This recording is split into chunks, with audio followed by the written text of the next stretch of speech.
Okay, good afternoon. Welcome to the Board of Adjustment meeting for today. Madam Secretary, if you'd call the roll for determination of the quorum, please.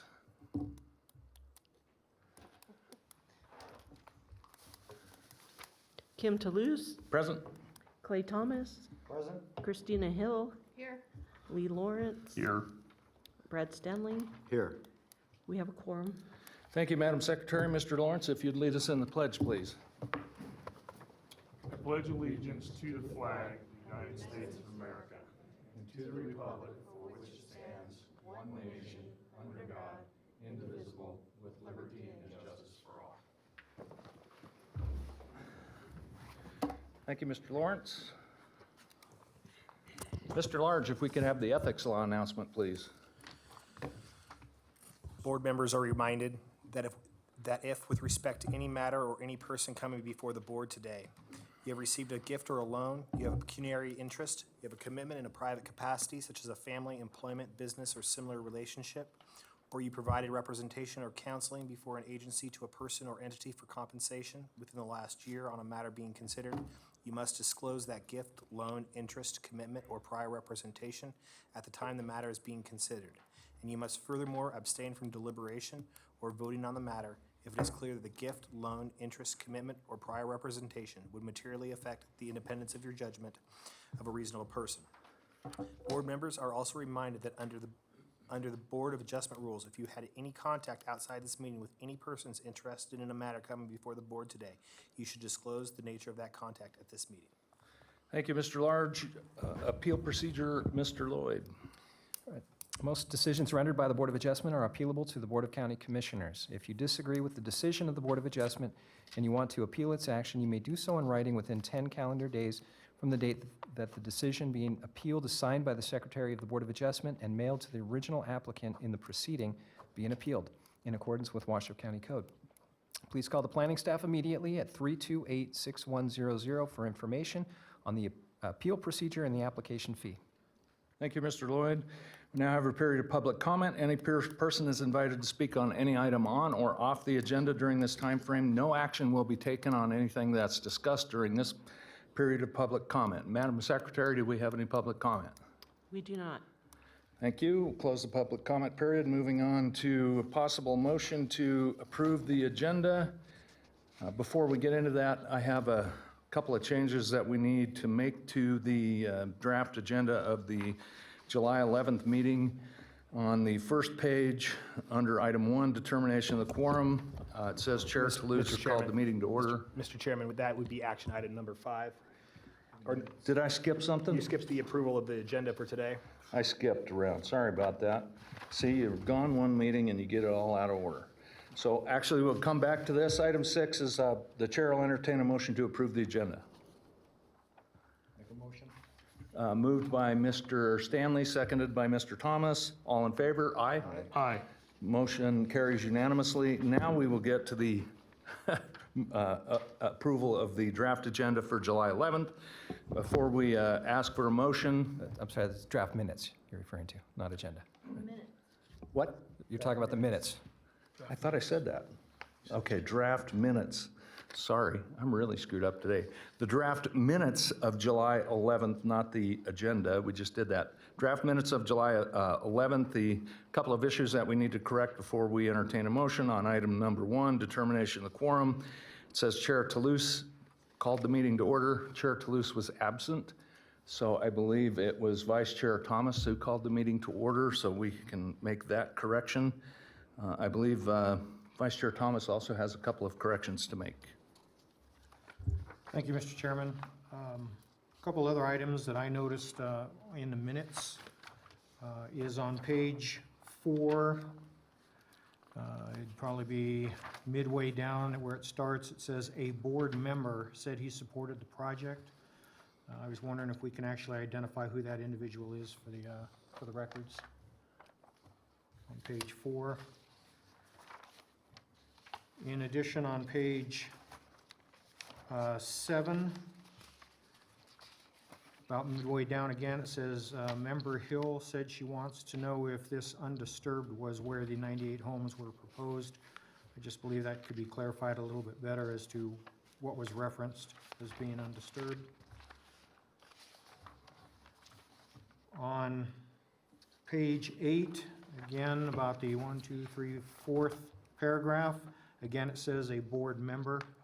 I would like to see if we can identify who that board member was. And on page 9, 1, 2, 3, 4, 5, 5th paragraph down, it starts with Mr. Snellgrove said that he was a defector project manager. It probably meant to say de facto. And I believe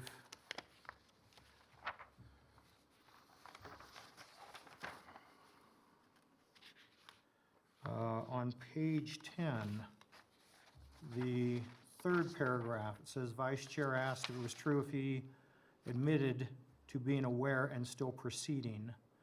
I believe that was that grading issue in which I asked him if he was aware that the grading was in violation, if we can just clarify that sentence. And that's all I have, Mr. Chairman. Thank you, Mr. Thomas. Anyone else have any amendments to the minutes? Okay, the chair will entertain a motion to approve the draft minutes as amended. Moved by Mr. Thomas, second by Mr. Stanley. All in favor? Aye. Motion carries unanimously. Moving on to item number 7, the chair will entertain, or actually, we're moving on to item number 8, public hearings. Our first public hearing is special use permit case number WSUP 8-0008 for Arconic. And Mr. Bronchick.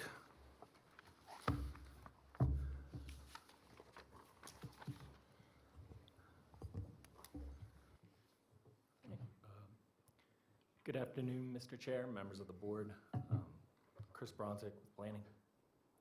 So we're looking at WSUP 18-8. It is the Arconic expansion. So the Arconic property is located in Verdi.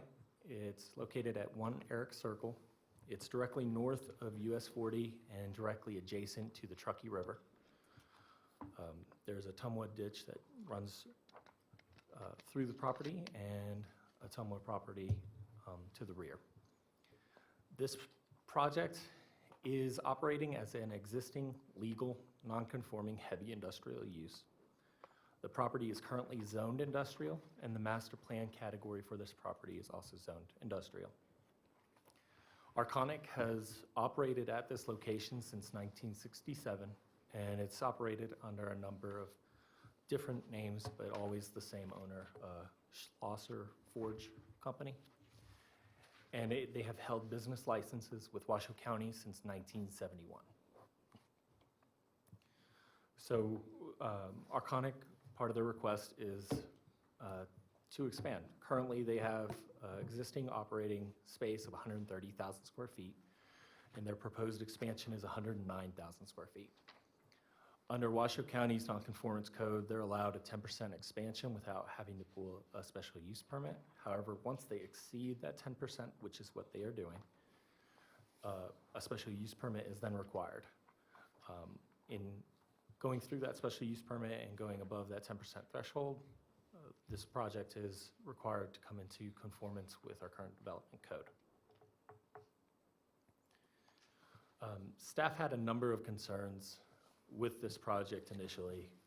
We were concerned with noise from the property boundary, as well as operating noises during the day and night. Lighting, both existing and proposed, traffic generation, outdoor storage, the proximity to the Truckee River, hazardous materials, and environmental concerns, both with that hazardous material as well as stormwater runoff. So this is an aerial view of the project location. As you can see, it's surrounded by City of Reno property. To the east is a large residential subdivision in the City of Reno property. To the rear of the property is that Tumwa-owned facility. However, directly behind that is additional residential.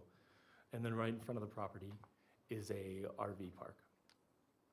However, one thing to note is the properties directly adjacent to it on the west are all zoned industrial. So this is a site overview. Their site plan has changed a little bit, but the white hatched areas are all existing, and the colored hatched areas are all proposed development. So this is an updated site plan that was provided to us by the applicant. The primary change that they provided to us was they have moved the proposed waste cover storage to the western end of the property. Originally, that storage was extremely close to the Truckee River, right near a slope that led right down to it. Part of this, what they're recommending is phasing their development. So they're recommending heat treatment facilities as phase one. The proposed storage in the rear of the property will be there to take care of outdoor storage, and they're also proposing 2 additional proposed machine shops and a post-forward shop. So staff was able to get a tour of the facility. We were able to go on site and take a number of photos and really get an understanding of what was happening there. And so this picture shows the raw materials that they're receiving in by truckloads. This is how they come in. They work their whole process with this material. In the back shows a semi-forge. They're heating it up to 2,500 to 3,000 degrees. This allows them to mold it, machine it the way they need to create the parts that they are manufacturing. Directly outside of the building where that forge is the Tumwa channel that I mentioned. This directly goes through the center of the property. And one of staff's concerns with this was on our tour, there was very little protections associated with this channel. It should also be noted that not only did planning tour this facility, but so did Washoe County Health District, Truckee Meadows Fire Protection, NDEP, and Truckee Meadows Water Authority, as well as the city of Reno. So a number of people toured this facility, and a number of agencies had direct concerns with this. Multiple agencies did provide conditions of approval associated with mitigating any sort of damaging effects to this channel. So this is one of their more important aspects within their property. It's their heat treatment facility. This is what they're proposing as their phase one addition. And so what we're looking at right here is their water quenching cycle. Behind it is machinery that I believe it acts as a heater or sort of forge that heats up the material before they submerge it into this heat treatment. This quench cycle. So staff understands that there's 3 current quench cycles associated with this project: air quenching, water quenching, which is what you see in that pit, and water polymer quenching. They're proposing an oil quenching, which would be in their new phase, and our understanding is that all these quenching cycles are on their own closed loop systems. Directly outside of that building is where you see the outdoor storage. This again was a concern to us with any sort of potential stormwater impacts associated with runoff into the Truckee River. Their proposed outdoor storage facility, their proposed warehousing facility would take care of this outdoor storage. So to the top left is their machining facility. This is additional outdoor storage. It's our understanding that this outdoor storage is product that has been shipped up from their Southern California property. The picture below is the Truckee River. I took that picture standing directly adjacent to those cement barriers. So this property does run up very close to the dip down to the Truckee. So this is a part of the property that addresses the City of Reno subdivision. That rocky outcrop, there will be homes on there. I can see it visibly clear. From this location, they're gonna have a pretty easy time seeing this property from theirs. Staff did address this with fencing requirements as well as a 30-foot landscape buffer, which should mitigate any sort of visual. Jumped on was these white bags to the left. So these white bags currently do not have secondary containment, and they contain metal shavings and other hazardous waste. Part of the conditions of approval that have been submitted to you guys from the various agencies do address that and require secondary containment. This is one of their machining shops. To the right, you'll see those metal shavings. And again, you're gonna see some of those bags littered around the site. Staff has not gone back to the site since. We don't know if it's been cleaned up, but conditions of approval, again, will be addressing this. So this application was submitted to the, presented to the West Truckee Meadows Verdi Township CAB. There was considerable discussion with water availability, pollution, lighting, and noise. However, the CAB did vote unanimously to approve with conditions. Public notice was provided for this application. 63 property owners were noticed. So one thing I do want to emphasize is that this has been a significant team effort in reviewing this project. It's not been something that just planning has kind of taken the head on. We did consult with Army Corps of Engineers, Department of Wildlife. We did consult with NDEP, TUMWA, as well as the inter-county agencies. And Chris, for the benefit of the board and the members of the public, the NDEP stands for the Nevada Division of Environmental Protection. Thank you, Mr. Lloyd. And so Washoe County Health District, Engineering, Truckee Meadows Water Authority, they do have representatives present for this plan. So staff was able to make all findings, but there was one finding I did want to touch up on, which is the fourth finding within the SEP for issuance not detrimental. So this states that the issuance of the permit will not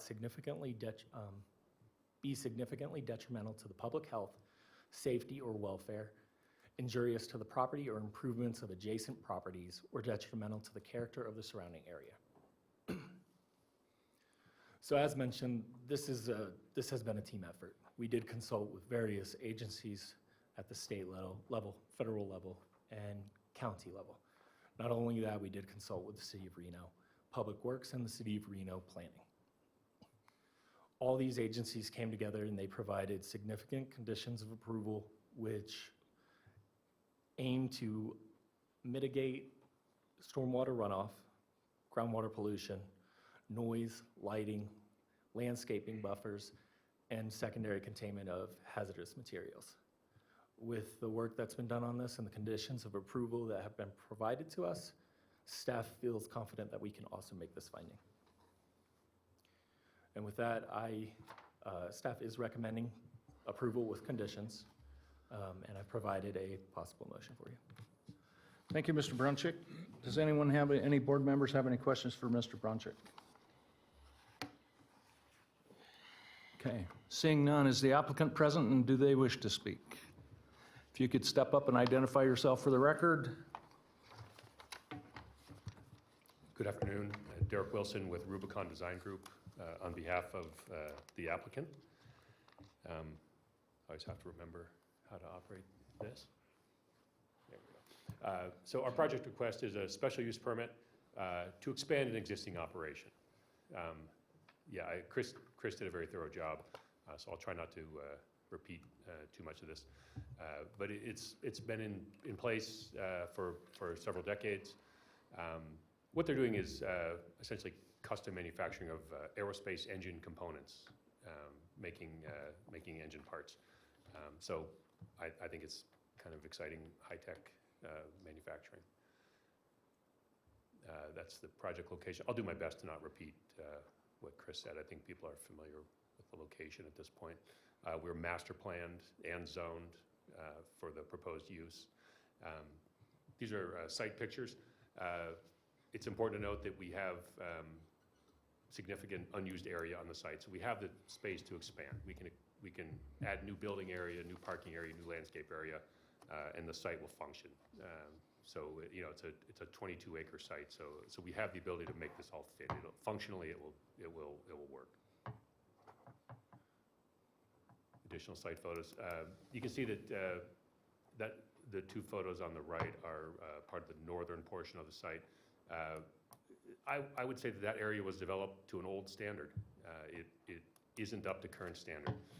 Those drive areas and some parking areas and storage areas are really not something that would be built today. So a project like this is everyone's chance to get the site upgraded. Chris touched on that this will improve some of the outdoor storage. It will improve the look. It will improve the function of the overall site. So I know people get concerned about expanding a non-conforming use, but it's an expansion. It's a new investment that lets you bring things up to current code. So I think that's the opportunity that we're looking at here. Arconic gets to expand their operation. The county gets an improved site. That's our site plan. Again, Chris did a good job of going over that.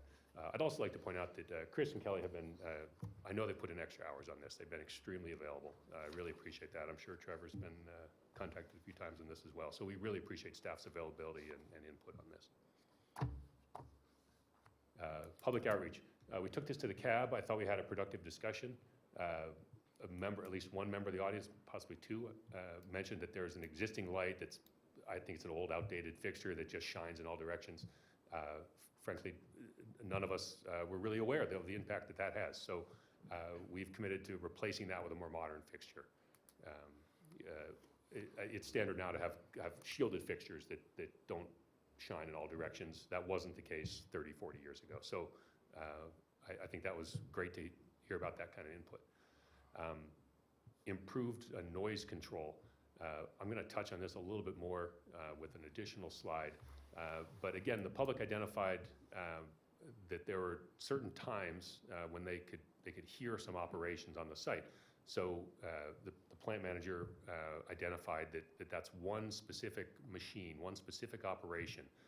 And frankly, it's an old, I wouldn't say outdated, but it's a machine that's coming to the end of its useful life. It'll be replaced in, I don't know exactly, but in, I think, less than a decade, certainly maybe less than 5 years. But that one machine, when it does one operation with titanium, it can create some noise. So we have a way to mitigate that noise. And again, I'm going to get to that with another slide here. We also heard that people were interested in what goes on the site. You know, how can the public have input on the site? So Arconic held an open house. And members of the public were invited to come, and people did come, and they toured the site. And I unfortunately wasn't present for that, but I understand it was, again, a productive discussion. I know there was at least one CAB member there, and she was very active in asking questions. And I don't want to put words and thoughts in people's mouths, but I understand her questions were answered, and there's been no follow-up, so I understand she was satisfied. They do routine noise studies as part of their operation. They have, for insurance and legal reasons, they have to manage their noise exposure to their employees and to everywhere on their site. So they routinely do noise studies. And this study, this image is rotated 90 degrees, but that's Highway 40 at the north there, where it says noise study on the exhibit. That's where Highway 40 is. And you can see that, and that's the area where the residential area is closest to our site. Those noise study, those sound levels are within Washoe County Code. We have one reading that's 66 is, in fact, it's over, but that's something that we're going to correct, that I'm going to address in a second, that we're going to correct. So the residential limit is 65 decibels. That reading of 66 is something that we're going to address. But overall, I'm sorry, wait, I believe I'm making a mistake here. I'm sorry, the Highway 40 is on the slanted side of the diagram, on the left side of the diagram, and those numbers comply with code. I apologize for that error. If I confused anybody, I can go over that again. But those higher numbers are facing more industrial sites, industrial property, and they comply with the industrial code. It's the readings on the left that need to be 65 and below, and they are. So addressing noise impacts, the site conforms now to code, and they're willing to continue studying that to ensure that that's the case going forward, and to ensure that I would say that with that old machine, there is the possibility that there are sound spikes. I can't say that there aren't. I can't say that there are. It sounds like from the input we're getting, there's possibilities, so they're going to continue to study that. They're committed to continuing these sound studies. The steps it would take would be to upgrade the building insulation, some sort of cladding or some sort of insulation material on that south-facing wall that faces Highway 40, and then additionally to keep the shop door closed before 9 a.m. So if they're running that thing early in the morning, they would keep it closed. They sometimes have to open it later in the day to move materials out and to handle building ventilation. So there was a condition in the operating conditions about noise. This is, I should say, 106. It's part of the planning conditions. It's on page 3 of the conditions of approval. We don't have a fundamental disagreement with staff here. What we had is a technical kind of snarl where we had to go back and forth and define exactly what the issue was at the Arconic site and what the county could craft into a condition. So it read forging operations shall maintain a normalized schedule. Arconic felt, and I agree, that that's vague enough that it could apply to the entire site and effectively shut down 12 hours of potential operation. And Chris didn't do anything wrong here. That forging language came from the CAB meeting. So I'm afraid we just weren't precise enough during our initial discussion. We have identified exactly the machine, the one machine that causes these problems. And the second paragraph there is a proposed amended condition that identifies that exact machine. So if the board was satisfied that that addressed it along with the proposed building upgrades I mentioned, I feel that that would take care of it. And in any case, this is somewhat redundant because we're still subject to the base county code of noise at the property line. So if people were willing, I would substitute that second paragraph. And I think that's the end of my presentation. I can answer specifics, or additionally, we have project engineer who could address water drainage issues, and we have our Arconic staff here who could address operational issues if needed. Thank you very much. Thank you. I have a couple of questions before you step away. On the lighting, so the old lighting will be replaced as part of phase 1, is that correct? Am I understanding that correctly? Yes, we understand it was one specific light Okay. that was causing a problem. Okay. But I'd be prepared to review any lights on site, and if there are problems, we could shield them. Okay, because I'm real familiar with the facility. I did not visit it for this particular project, but I was out there night before last fishing, and there are 3 lights that I have concern about. There are 2 outdoor exterior lights mounted on your northernmost existing building, which basically light up the whole eastern half of the property, and they're visible from Riverbend, which is quite a ways. And then there's another light that's visible on the northern exterior of that building that's visible from at least a half a mile away. So I'm concerned about those lights and want to make sure that those are part of correcting the lighting issue. I think it makes sense to. Okay. If you could step up to the mic and identify yourself as well, please.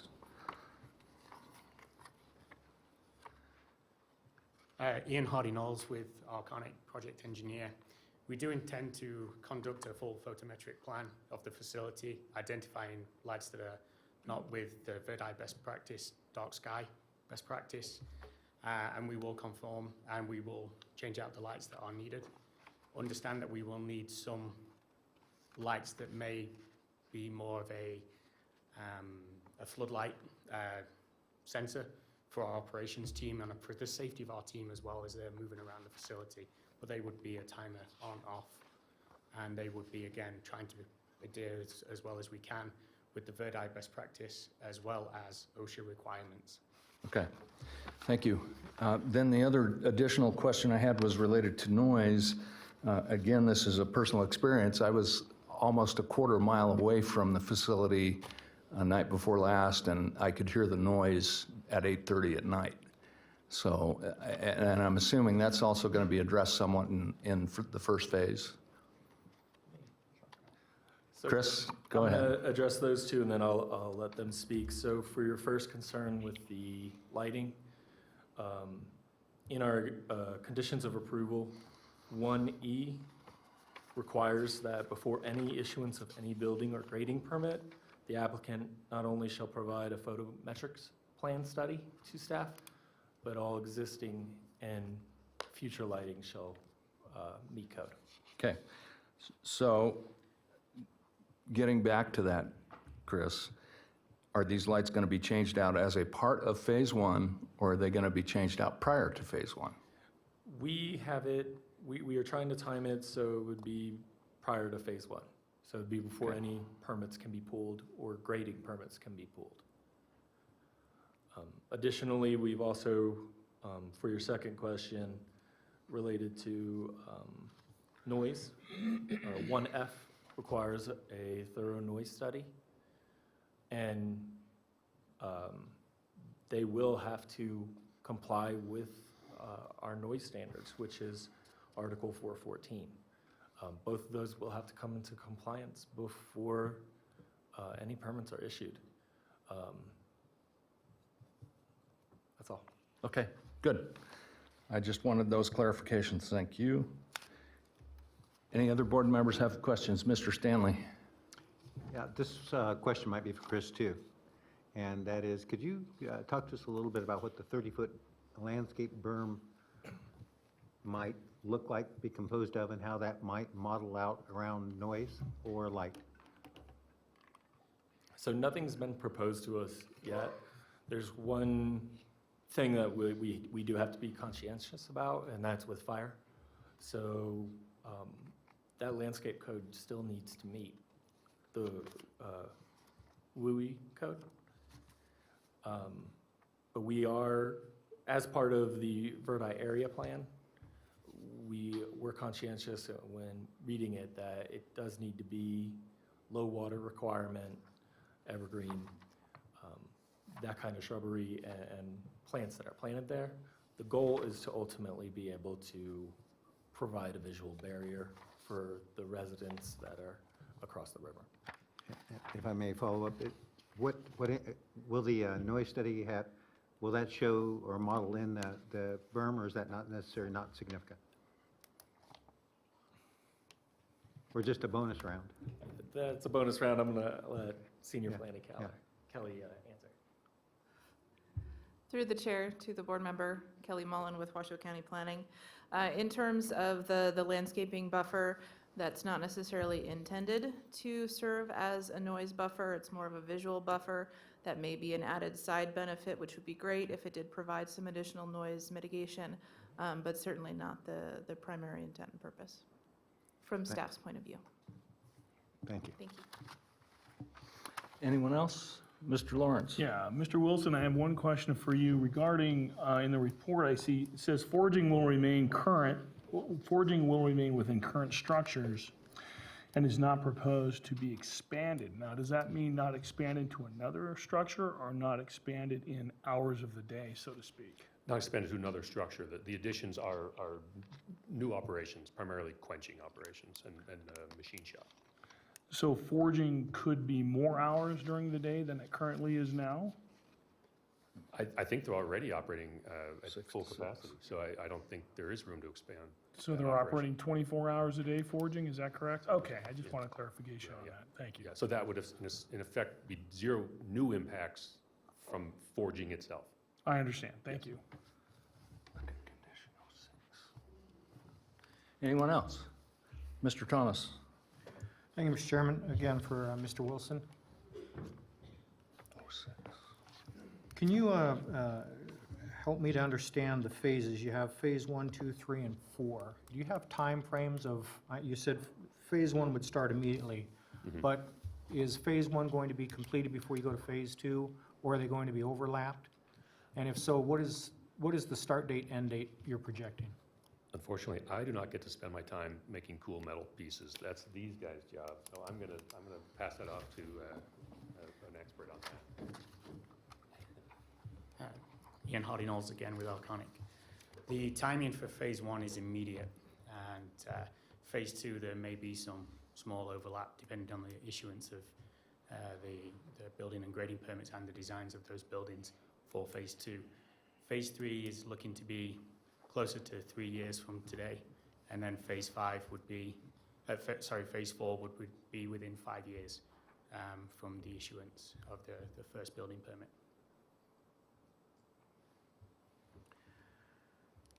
Thank you. I guess that does answer another question I had, which had to do with parking, because parking, you have 107 parking spots. Phase 1, you'll have 93 shift employees, but you run a 24-hour operation, so therefore you're going to have overlap of people coming and going. And then in addition to that, you're also going to have construction. So real quick, your 107 parking spots are going to be, you're going to have a lot of overflow, especially when you get into Phase 2 and 3 and 4. Are you anticipating additional parking to cover all that? Because Yes. I'm kind of curious where these people are going to go when you're doing all this. Parking will keep pace with the expanded building area and any expanded employee additions. Right now, we have the peak shift employment is about 95 right now. There's 107 spaces identified on site. So that has been working. You could argue that maybe the county code is a little bit generous and provides that sort of space buffer on there, but there hasn't been spillover into the neighborhood that I've heard about, certainly. So it seems to be functioning. I mean, that will be reviewed as each phase comes in, so if there ever was a deficiency, they could upgrade it. Again, they have the space on the site to do it. Basically, the site is not fully, it's not maximized in terms of use, so there's space to add additional parking as needed. Right, just a little bit of concern when you start having construction workers show up too, and parking for all that. So you're almost at maximum if you're at 95 and you have 107. And when you start building, and you're gonna have construction crews in there along with shipments coming in also. So just something I'm kind of concerned with, the amount of parking space available. Yeah, I expect the county, as Chris made clear, there will be quite a bit of oversight on this property. So I would say certainly if there is parking spillover, it would be noticed and it would be addressed. Thank you. Thank you. Mr. Bronchick? Do you have any problems with amending condition 06 as requested by the applicant? I have no problems with amending. I do have some concerns with the language that they are using. Okay, what language would you use? I had consulted with Derek this morning trying to get an agreement so we could do an addendum. We were unable to reach an agreement. My concern with the language that is above is it's too specific. They could relatively get off of this requirement pretty easily with the technicality of updating that machine or removing it. And this was a topic of contention at the CAB meeting. A number of people brought this to our attention, that there's loud noise. You yourself also mentioned loud noise. And so part of why we created the condition that we did was to alleviate that issue that was brought forth. To an extent, I do agree with them that the forging is vague enough that it could, 10 years down the road, somebody could look at it and say they can only operate 12 hours. So the term that I was given by Mr. Wilson on the activity that is happening is it's radial axial milling operations. So the language that I would provide would be radial axial milling operations shall operate between the hours of 6 a.m. and 6 p.m. Okay, can you provide that to us in written form real quick before we make a vote? Okay. Thank you. Any other questions by board members? Yes, sir. I'm sorry, but I feel I need to clarify a little bit. That's fine. Everything Chris said is accurate. We did have trouble come to an agreement on this. We can live with his proposed wording with one phrase inserted. It's radial axial milling without height control. And it's this older machine that is not as sophisticated as the new machines, and it performs radial axial milling, and it has no height control. And it's that specific machine that produces a screeching noise when, I think, only when using titanium. So it's this one single operation. But we could agree to what you just discussed, provided that one phrase was inserted, and that would apply to that one operation. And again, this is just one machine that's likely to be phased out, to be upgraded. Our specificity was not at all an attempt to evade any controls. I don't think Chris is accusing me of something. I think he's trying to protect the public, and I understand that. But we do strongly believe that one machine, limiting that one machine would solve the issue. So if Chris agrees to insert the without height control phrase into his statement, that would perform the same function as my proposed amendment. Okay, so I'll tell you what we're going to do here, since you guys need to reach an agreement on this language or not. If you don't reach an agreement, my inclination is to proceed with the language that the county provides us. So I'm going to hope that you two get together while we're going through the public comment period and come up with some language that you can bring back to us, and then I'll reopen this portion of the hearing and hear that language. And hopefully you guys will be copacetic with that language, and we'll go from there on the language, okay? All right, so any other questions by board members? We do have Mr. Stanley. One last question for me, for Mr. Wilson, I think.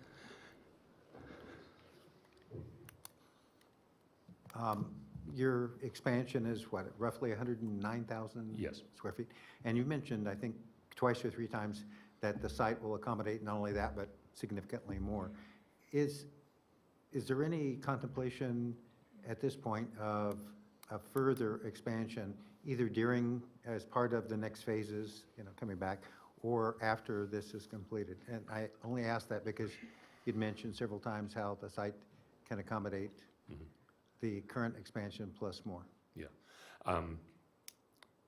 I would say that if we continue with a strong economy and in 15 years there was still strong demand, I'm sure they would look at expanding again. This expansion will use up most of the site. I could see adding several thousand square feet onto one or two of the buildings that are being proposed now, but there aren't large remaining open areas after this expansion. Thank you. Sure. Thank you. Anyone else?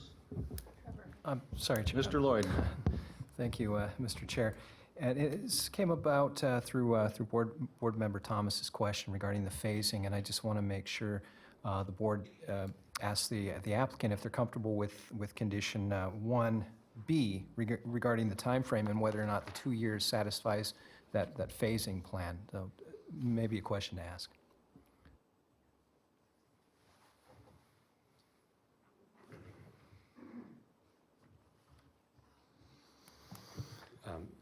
Yes, the applicant is satisfied with that. Yeah. Okay, great. Any other questions?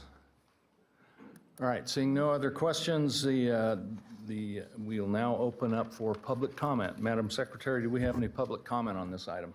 We have no public comment. Okay, seeing no public comment, we're going to take a 5-minute recess. We'll close the public comment period. We'll take a 5-minute recess and give the applicant and our planner time to put some language together, and then we will come back. We stand in recess.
discussed during this meeting, amendment to 06. Having made the 5 findings of consistency, improvement, site suitability, issuance not detrimental, and effects on a military installation. And the last one, the Verdi. Oh, I'm sorry, and, Specific plans. the Verdi V, .27.15. Thank you, Mr. Thomas. All in favor? Aye. Aye. Motion carries unanimously. Thank you very much. Mr. Bronchick, Sorry. do we need to rescind that vote? There might be a rescission, a need for that, yes. Yesterday, I did provide an addendum, which also included the additional conditions of 1P, 1Q, and 2EE, which addressed NDEP's concerns, as well as engineering's comments on the required sidewalk. There it is.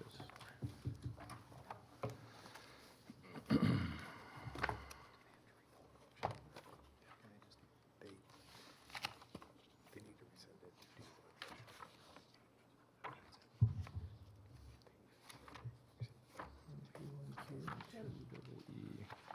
Yeah, I've got it. It's right here. It's right here. I got it.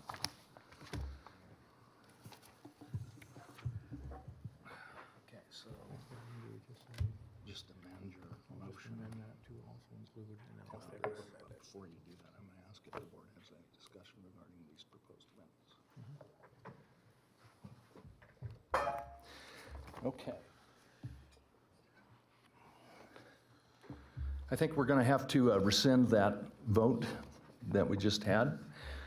We do have the addendum to the staff report for special use permit case WSUP 18-0008 Arconic. Do any board members have any discussion on these proposed amendments to conditions 1P and 1Q?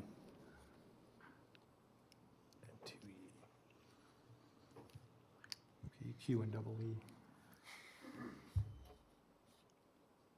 Yes, and 2EE, right. No questions, no discussion? All right, the chair will entertain a new motion to include the addendum and the new amendments to the conditions of approval.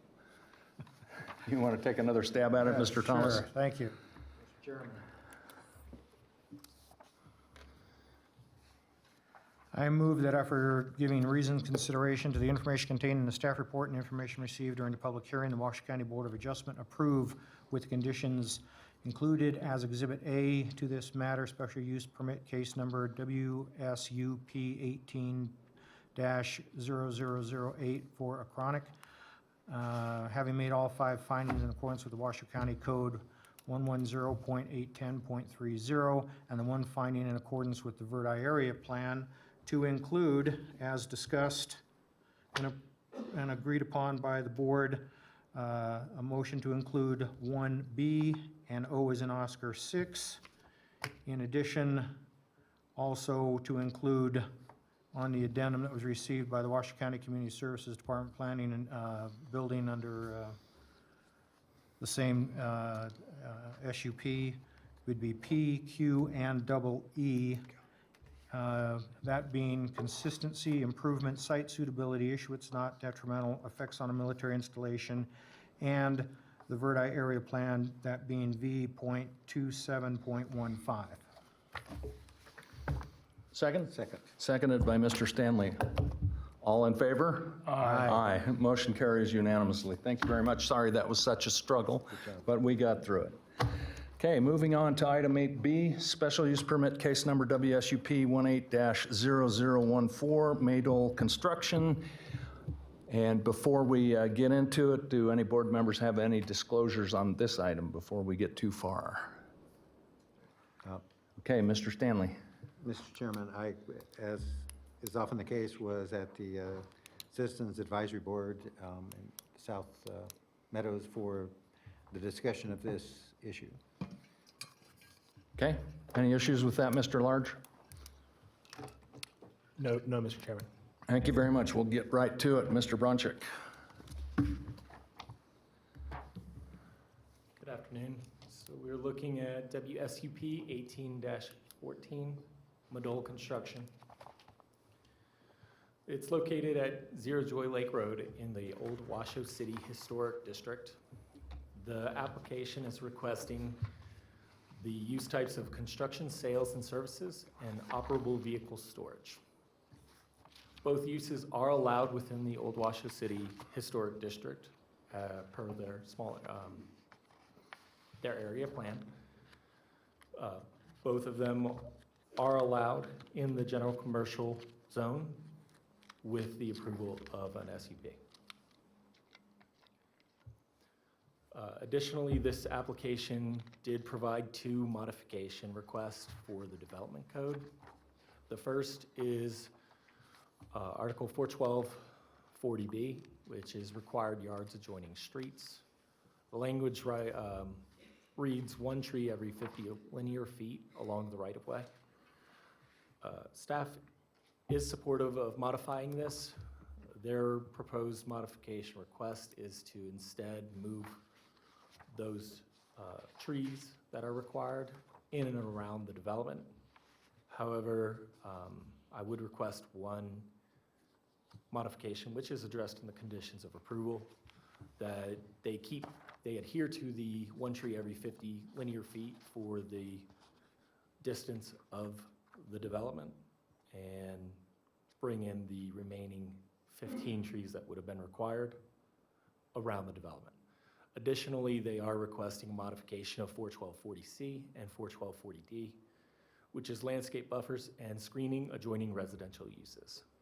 So the surrounding properties are all zoned general commercial, but the way our development code reads is screening with solid wall and landscaping is required if it's adjacent to residential uses. And there are residential general commercial zone property that are acting as primary residences for the directly adjacent properties. So the applicant's representative did provide me this diagram, which goes into detail on how they would modify it. Staff is in agreement. The primary goal of this code is to shield those property owners from visually seeing this development, as well as the operable vehicle storage that the applicant is proposing. These 4 parking spaces is where they intend to store those operable vehicles.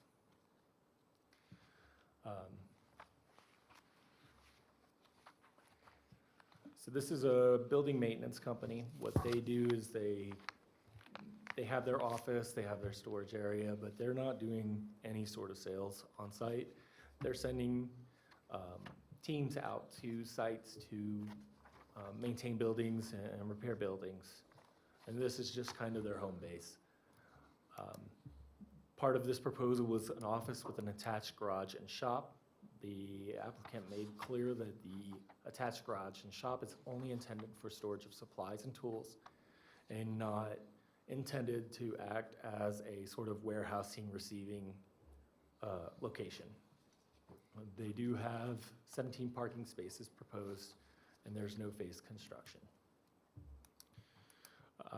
One thing to note is this development is at the very bottom of this, the southern portion of the site. This is a large site, it's 5.5 acres. And they are intending to leave much of the northern portion undisturbed. And there's considerable slopes to the very west portion of this property. This was submitted to 10 reviewing agencies. 4 of them provided comments. There were 32 property owners that were notified. This is our noticing map that we provided. This was presented to the South Truckee Meadows Washoe Valley CAB on July 5th. And the CAB unanimously recommended that the SUP move forward to the Board of Adjustments. Staff is recommending approval with conditions, and I've provided a possible motion above.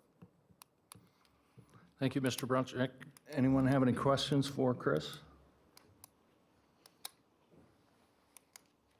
Mr. Stanley?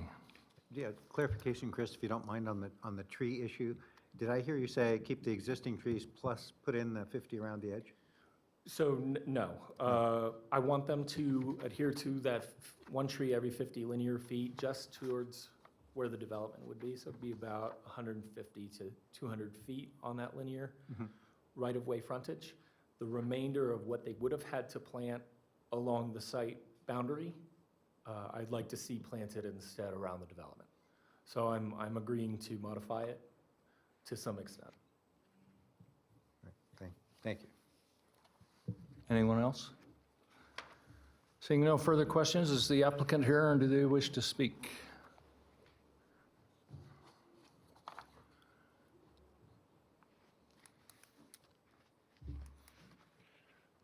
My name is Sean Madole, and just representing this project. I didn't really need to speak about anything, but I thought I'd present an opportunity to answer any questions if the board had any questions. Anyone have any questions for Mr. Madole? Mr. Lawrence? I have a question.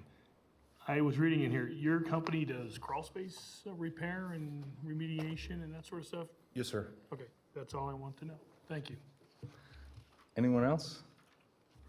Thank you, Mr. Madole. We'll close this portion and open it up for public comment. Madam Secretary, do we have any public comment? We have no public comment. No public comment. We'll close the public comment and bring it back to the board for discussion. Any discussion? Seeing no discussion, the chair will entertain a motion.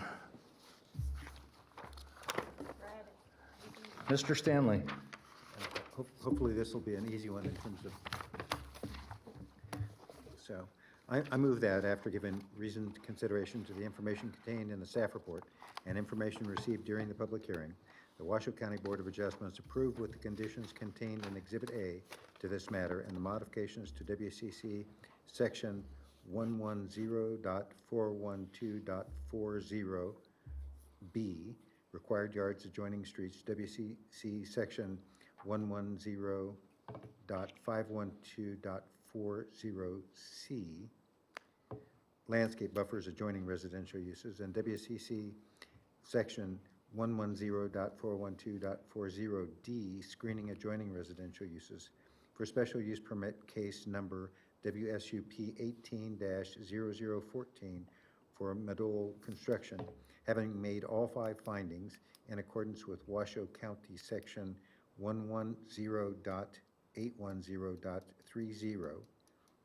consistency, improvements, site suitability, issuance, not detrimental, effects on military installations, and the 2 findings in accordance with the South Valley's area plan, SV.2.16 and SV.18.3. Thank you, Mr. Stanley. We have a motion. Do we have a second?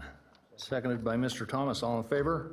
Aye. Motion carries unanimously. Thank you very much. Moving on to item 8C, administrative permit, case number WADMIN 18-0009, Lodge at Galena. Ms. Mullen. Thank you, Mr. Chair. Good afternoon, members of the board. I'm Kelly Mullen with Washoe County Planning. The project site is located at 17025 Mount Rose Highway. That's about a half-mile southwest of Timberline Drive. It's, you might know it previously as the Lodge at Galena. This property is zoned neighborhood commercial. It's just under an acre in size. It's also situated within the Mount Rose Scenic Highway Commercial Overlay District. So there are currently spaces for 3 tenants on site.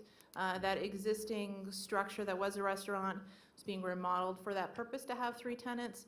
The first tenant is a doctor's office. That's a use that's allowed by right.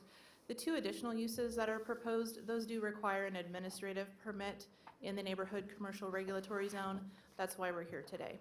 And the first use that's being proposed, it's for Snow Wind Sports. They operate as a retail sales specialty stores use type. And then the second use is proposed to be a wine and coffee bar, and we would classify that under the liquor sales on premises use type.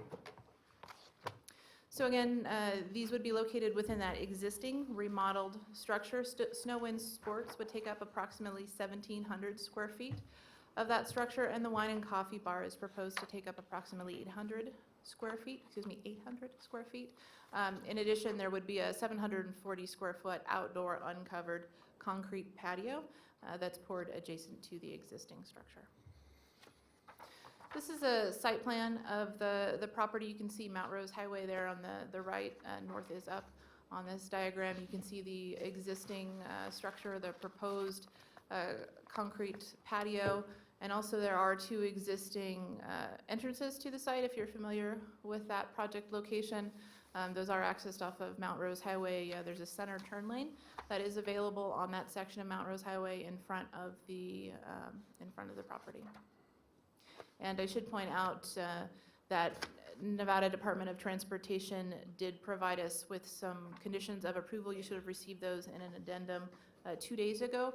And one of the recommendations or requirements actually that they have is that to be able to maintain those two entrances, they would require that the traffic pattern, the circulation within that parking area be one way. This is an aerial photo of the property. It's outlined in blue. We have neighborhood commercial zoning to the north. There's federal open space to the west. And across the highway, across Mount Rose, there is residential regulatory zones. And this particular site photo was taken from the south side of the property that's looking north at the existing structure and parking lot. This particular photo was on a panoramic setting, so I apologize, it's a little bit stretched, but that is looking northwest at the existing structure that's currently being remodeled. And this is a view taken from the southern driveway looking south along Mount Rose Highway. So to give you a few more details about the proposed project, the hours of operation proposed by the applicant are 7 a.m. to 7 p.m. on weekdays, 7 a.m. to 8 p.m. on weekends. Again, access is through those two existing driveways that are off Mount Rose Highway, which does have that center turn lane in front of the property. The proposed uses are expected to generate approximately 35 a.m. peak hour trips and 30 p.m. peak hour trips. The project will be required to meet all parking, landscaping, lighting, and noise, as well as screening standards to be in accordance with the development code. And there's also some Mount Rose Scenic Roadway Corridor standards that are applicable to the project site. Any properties located within 500 feet of Mount Rose Highway do have these standards. Those will be reviewed as part of the building permit process, review process. This project was heard at the July 5th South Truckee Meadows and Washoe Valley Citizen Advisory Board. There were a couple of questions that came up related to hours of operation, lighting on the site, and previous liquor licenses that were issued for the lodge at Galena Restaurant. Two members of the public spoke in favor of the request, and the Citizen Advisory Board voted unanimously to recommend approval. Public notice was provided in accordance with Development Code standards. Notice did go out to 35 property owners of 44 parcels located within 1,500 feet of the project site. And this project did go to the reviewing agencies that were shown on the screen. We did have some recommended conditions of approval come back. Some of those conditions, this is just a highlight, not a complete list. We do have standard conditions included for lighting, landscaping, parking, and screening. Again, standards related to the Mount Rose Scenic Roadway Corridor will need to be met. Also, of course, compliance with all applicable forest area plan policies. There were included some operational conditions, specifically for hours of operation and other operational parameters. Building code, current building codes will be applied to the proposed project. We did also receive recommended conditions of approval related to water usage on the site, and the health district will require that this become a permitted public water system. And again, we also had a series of conditions recommended from Nevada Department of Transportation, including that one-way driveway circulation. With the recommended conditions of approval, staff does believe that the required findings for approval can be met. We are recommending approval with conditions. If you agree with staff's recommendation, a possible motion is displayed for you on the screen, and it does have a little note at the end for including those additional conditions that we received from NDOT. With that, I'd like to conclude my presentation. I'm available for any questions. Thank you, Ms. Mullen. Do any board members have any questions? Ms. Hill? Thank you. How long has it been vacant? That is a good question. I know it's been several years, but I'd leave it to the applicant's representative for answering Okay. that more specifically.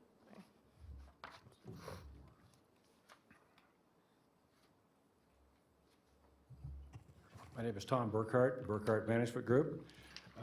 So I bought the property about 2.5 years ago, moved to the Montrose Country Club about 3 years ago. Loved the building, kept driving by it. Understood it had been vacant for a number of years. The history, you probably know more about it than I do. It's been there 40 years, probably 5 or 6 different restaurants. The word got out that somebody bought it, was going to resurrect it as a new restaurant. The mountain community was very excited. I spent 9 months, a lot of money, hired a Greg Ernie architect firm. We designed the restaurant, we got into it. My builder is Lake Crest Builders, Jim Smirt, and about 9 months later, Jim convinced me that it wasn't going to pencil out. It was just because there was nothing in compliance. The kitchen had to be redone. A very large kitchen, about half the building was a kitchen. So I tore the entire thing out with the intent of making it a restaurant, gave up about a year later, and then put a sign out, we'll build a suit. And so I wanted to see who would show up and what the community really wanted. And the first person that showed up was a doctor, and she wanted the entire building, but based on the economics, she couldn't afford it. So she ended up taking a separate section, which is quite lovely because she's got her own entryway and her own parking area. The next person that showed up a few months later was Bud Heischman, who owns Snow Wind Sports, and he's been here for 20-some years. And he wanted the majority of the space, which we ended up negotiating, and I decided to have him be the tenant. He said to me one day, what would really be great with the balance of the space is if you'd make a coffee and a wine bar. And it didn't occur to me to do that at the time because I'm not going to run it. I just wanted to be a landlord. So I had met Debbie Bolentini about a year earlier because she and another partner, wanted to maybe turn the place into a wine bar. And that didn't work out. So I called Debbie up and said, would you be interested in partnering and taking the remaining space and making it a coffee wine bar to support the other 2 businesses? And she was excited and delighted. And they're both here, by the way, if you want to make any comments. So I'm excited about it. Next Door Neighbor, which is a community website, there's about 3,000 people on it.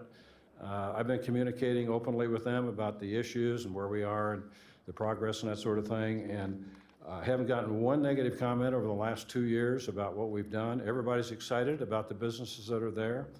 I actually gave the CAB 50 or 60 endorsements of what we're doing there. So I think the community embraces it, and I'm excited to do it and can't wait to get it finished. Thank you, Mr. Burkhart. Any other questions? Mr. Thomas? Thank you, Mr. Chairman. Mr. Burkhart, just so we're all on the same page of this, the staff report indicates that the hours of operation will be 7 a.m. to 7 p.m. weekdays and 7 a.m. to 8 p.m. on weekends. But during the conversations at the South Truckee Meadows Citizen Advisory Board, it was suggested that the operating hours, the wine bar will be from 3 to 9 and the coffee bar would open around 7 a.m. and that's an open-ended thing. So I'm just trying to identify what are the times that we're really going to be working with here. I think, Bud, didn't you say, what were your hours going to be? Pretty much 7 to 7. Sir, if you could step up as well and identify yourself for the record. I'm Bud Heischman, Snow Wind Sports, and our projected hours are 7 days a week, 7 to 7 or less.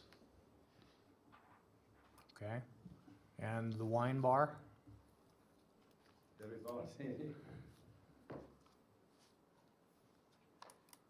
Hi, I'm Debbie Bolentini. From 7 a.m. to 7 p.m., 7 days a week. Well, excuse me, 5 days a week. And then the weekends would be till 8 p.m. 8 p.m. And I don't know if we need to address the doctor's office, but I would imagine that would be normal business hours. But thank you. So weekdays, 7 to 7, and weekends, the latest operations would occur would be 8 p.m. Correct. Okay. Any other questions? I actually have one more. Oh, I'm sorry. Go ahead, Mr. Thomas. Oh. No. Finish up, please. One other question that maybe someone can help me with is, there's 29 parking spots at this location, and there's going to be 3 businesses. And within your application, it said that the doctor's office will have 4, the ski shop will have 2, and the wine bar will have 2, which is a total of 8. So there's 21 vacant spots there.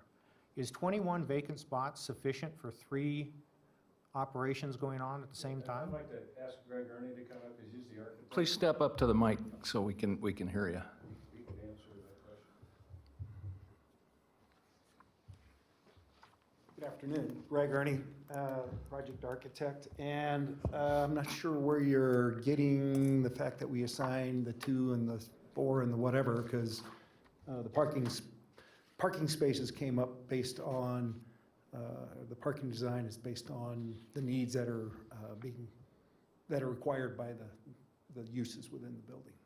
Okay, this is coming from the Washoe County Development Application, is what it says, and it would have been Is there on a page or page, something that? this is something that the applicant would have filled out, and it would have been on page 7, where it talks about there's 29 total parking spaces, and then it breaks it down to medical, employees 4, wine employees 2, and outdoor recreation employees 2. Yeah, I'm going to let Kelly. Mr. Chair, if I may? Yes. To the Yes. board member. Ms. I do want to Muller. clarify that parking and landscaping, that before we get to the point of issuance of building permits, issuance of business license, that a complete analysis of landscaping and parking will be completed, in addition to comparing that against the policies in the Forest Area Plan and the Mount Rose Scenic Corridor standards. So we will ensure that those standards are met prior to the issuance of a building permit and issuance of a business license, just to, if that helps. Thank you. Any other questions? Yes, Mr. Stanley. 2 questions, and I'm not sure who might best answer them. So jump ball on this. For the Forest Area Plan and for the Mount Rose Plan, are there any additional or more stringent lighting requirements than would typically be the case, since that was a concern, one of the concerns at the cab, for an example? Thank you for the question.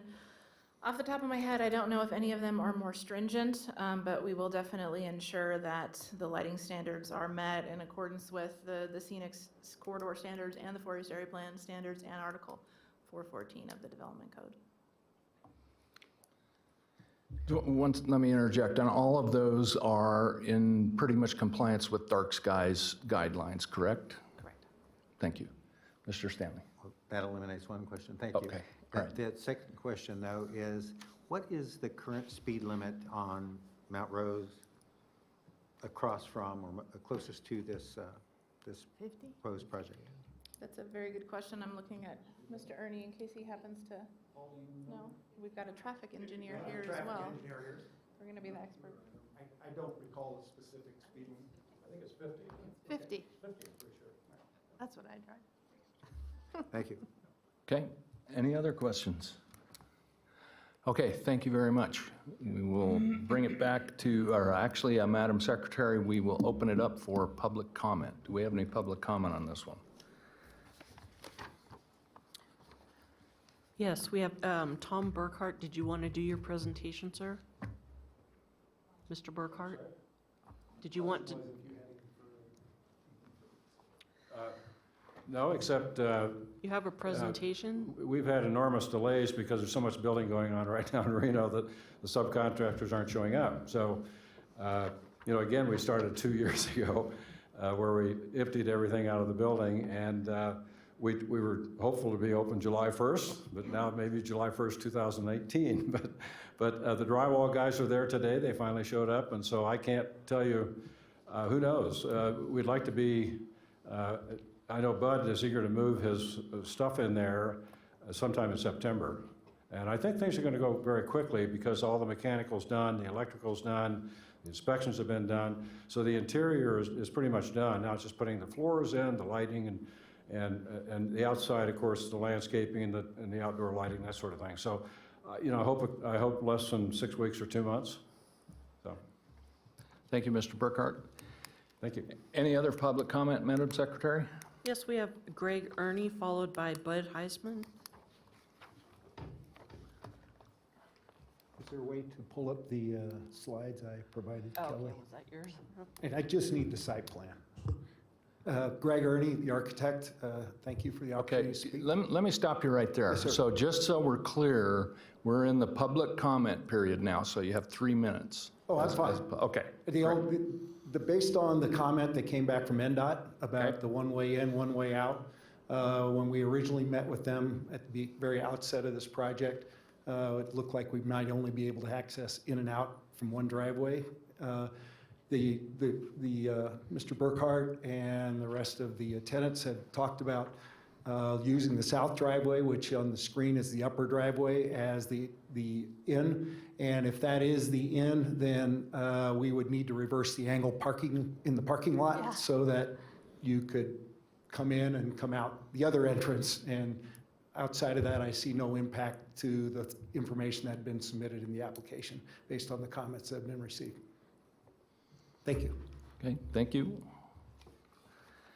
Anyone else, Madam Secretary? Yes, next we have Debbie Bolentini, followed by James Ruthven. Did you, okay. Okay, then we have James Ruthman. Do you have any public comments, sir? If you filled out a card, please step up and... Hi,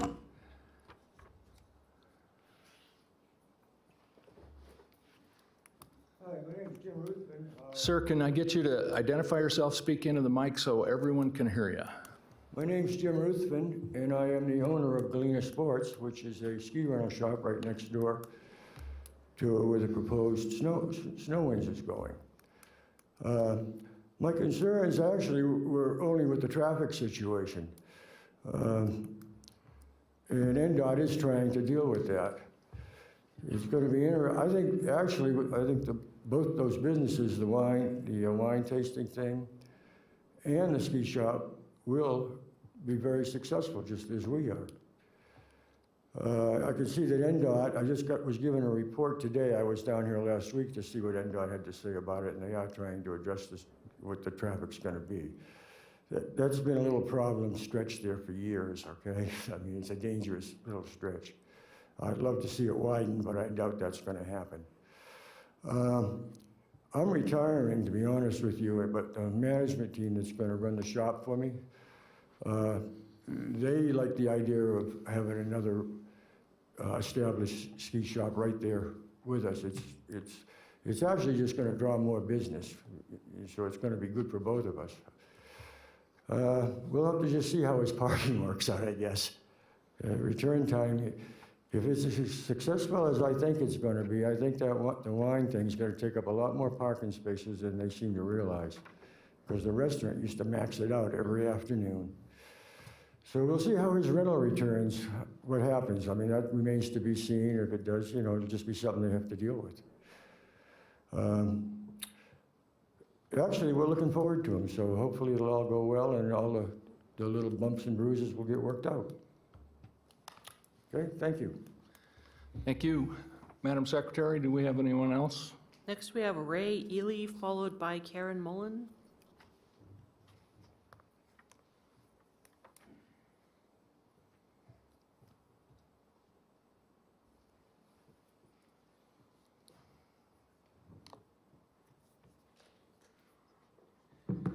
My name is Ray Ely. I live at 16919 Mount Rose Highway. I've got a couple major concerns. We have a house across the street from the restaurant. I'm not trying to diminish the rights of the property owner to have a business, but we have a huge safety concern. Recently, there have been 2 rollovers, right? One of them hit one of our neighbor's properties. Like Jimmy said, it's a very dangerous section of road. We commonly see people coming down Mount Rose Highway, passing in the turn pocket. Vice versa, we have people going up the hill towards incline doing the exact same thing. They come off the mountain. It's a 55 posted speed limit through this area. I would like to see it reduced at least to 45, because these people come down off the highway, they've been following a slow vehicle, and they hit that straightaway coming down towards this property, and they hit the accelerator and they're doing 70 miles an hour plus. I've talked to the Highway Patrol, and the Highway Patrol says it's not their jurisdiction, it's the County of Washoe. I've yet to see a sheriff vehicle along there. So that's number one is with that. Number two is the on-off, I don't know if, I understand if this is an on-off sale of wine, but all we need is inebriated drivers coming out of there trying to get across traffic going up the hill at 5 o'clock traffic, trying to get into a turnpike where people are passing coming down the mountain. It's just an accident waiting to happen. We've already recently had 2 accidents. You can look at the statistics along this section of highway. It's been huge. The other problem we've had with this property is that the sheet flow off the property across the highway, some of it coming onto our property, and it's continually ice zone across the highway in this area. You know, they got a slotted drain across their driveway. It's continually plugged. The water goes across the highway and creates a traffic hazard. Again, the enforcement, I'd like to see the speed reduced to 45 miles an hour. That would help all the residents and the patrons coming in there. I concur with Jimmy. I've been to his shop with my daughter and grandkids. At 4 or 5 o'clock in the afternoon, you go in there, you're turning left against the uphill traffic, and you're having to turn left back out again to head back down to Reno. It's like taking your life into your own hands at that point in time.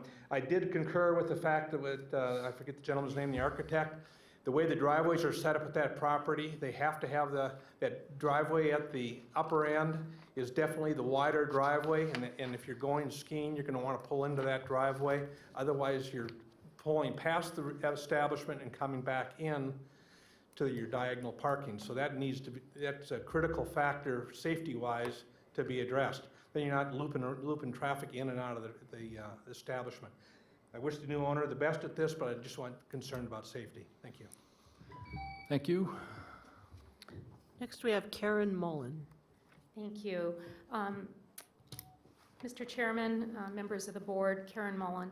I live also across the highway, and I was asked to speak for Dennis Callahan, who could not be here today, and Ray Callahan. Ray Lee mentioned the accident, the rollover accident this last winter. There were 2 on one day, and what occurred is they hit the ice and they rolled into the garage. It's a CMU block garage. It cracked the whole side. Thankfully, the people were all right in the car. But this is where Mount Rose Highway narrows from 4 lanes to 2 lanes, and you enter the tree line. So you get that shaded effect and you get that icing. And we have met ad nauseum with NDOT over the turn movements and as well as the storm drainage coming out of here. And I don't know how to point, but on the upper, I guess to the right of the building or the upper driveway, the water comes right off of there, shoots past the slot drains and onto the highway.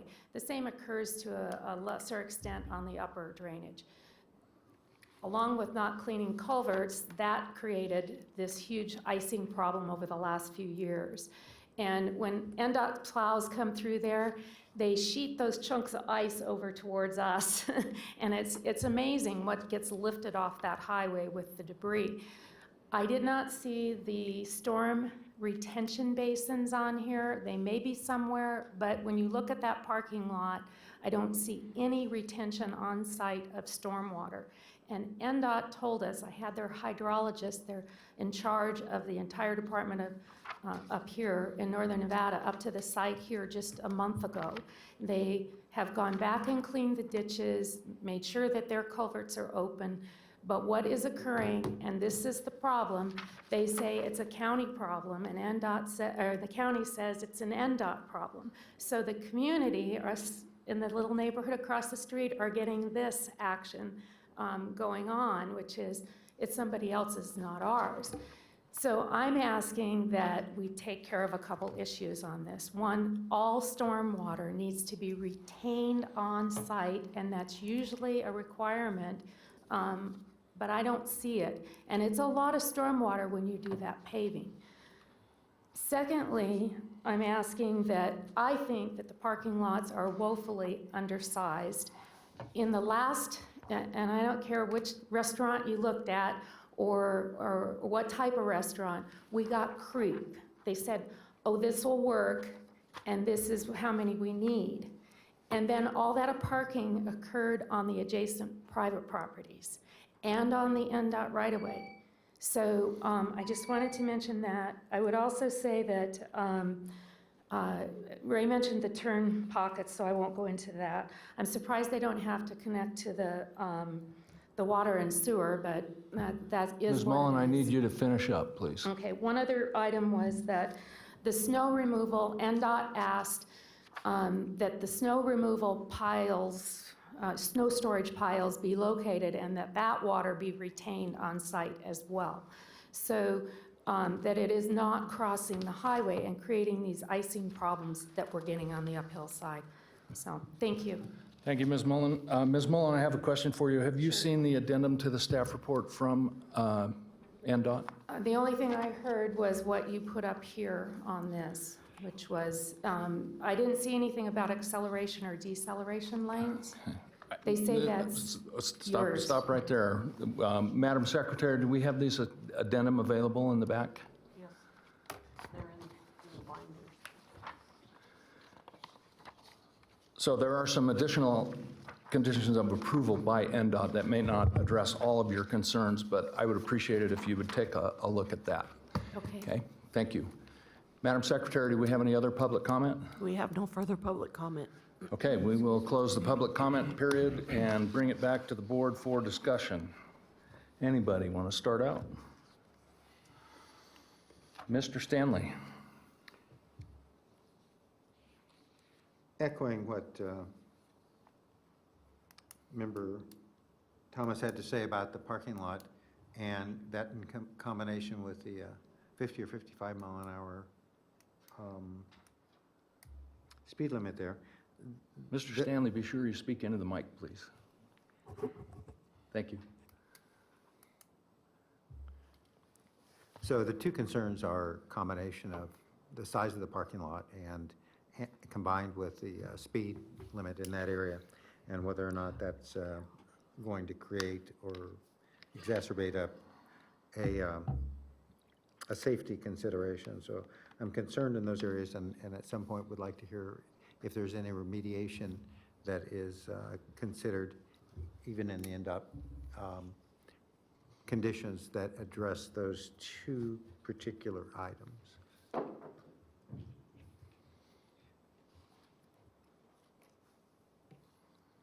Mr. Chair, if I may. Yes, Ms. Mullen. Thank you for the question. So some of those conditions of approval from NDOT, I think, do address a couple of those concerns. As the chair mentioned, there are some conditions that are related to drainage. They also have a condition in here, let me just find it, related to no parking in the right-of-way. That is addressed also, and again, we will be taking a look before building permit and issuance of business license stage to ensure that parking does meet our standards, the design of the parking lot, number of spaces, whatnot. There are different options that are available to the applicant, so I'm not quite sure, which way they'll go. It's before we get to that stage of issuance, that is something that will definitely need to get sorted out. And again, in the building permit and landscaping parking stage, when we get those plans, that is something that also goes through our engineering team. And they also look at drainage in addition to, it looks like, from what NDOT has required as in terms of conditions of approval. Does that answer your questions? All except for the traffic limit, or traffic, the speed limit. So I believe the consensus amongst the property owner and business operators there was 50 miles per hour. I can't necessarily confirm that or not, but that sounds about right to me. We didn't have any conditions of approval additional related to that there from NDOT, so I don't know that there's anything else that I can add on that part. Thank you. Anyone else have any other questions? Okay, seeing no further questions, back to the board for discussion, further discussion. Mr. Stanley, you want to start us off? Sure. In fact, I'll just mention those items. I appreciate the fact that the additional information will help some with the snow removal and the slotted drainage, it sounds like, which is a problem.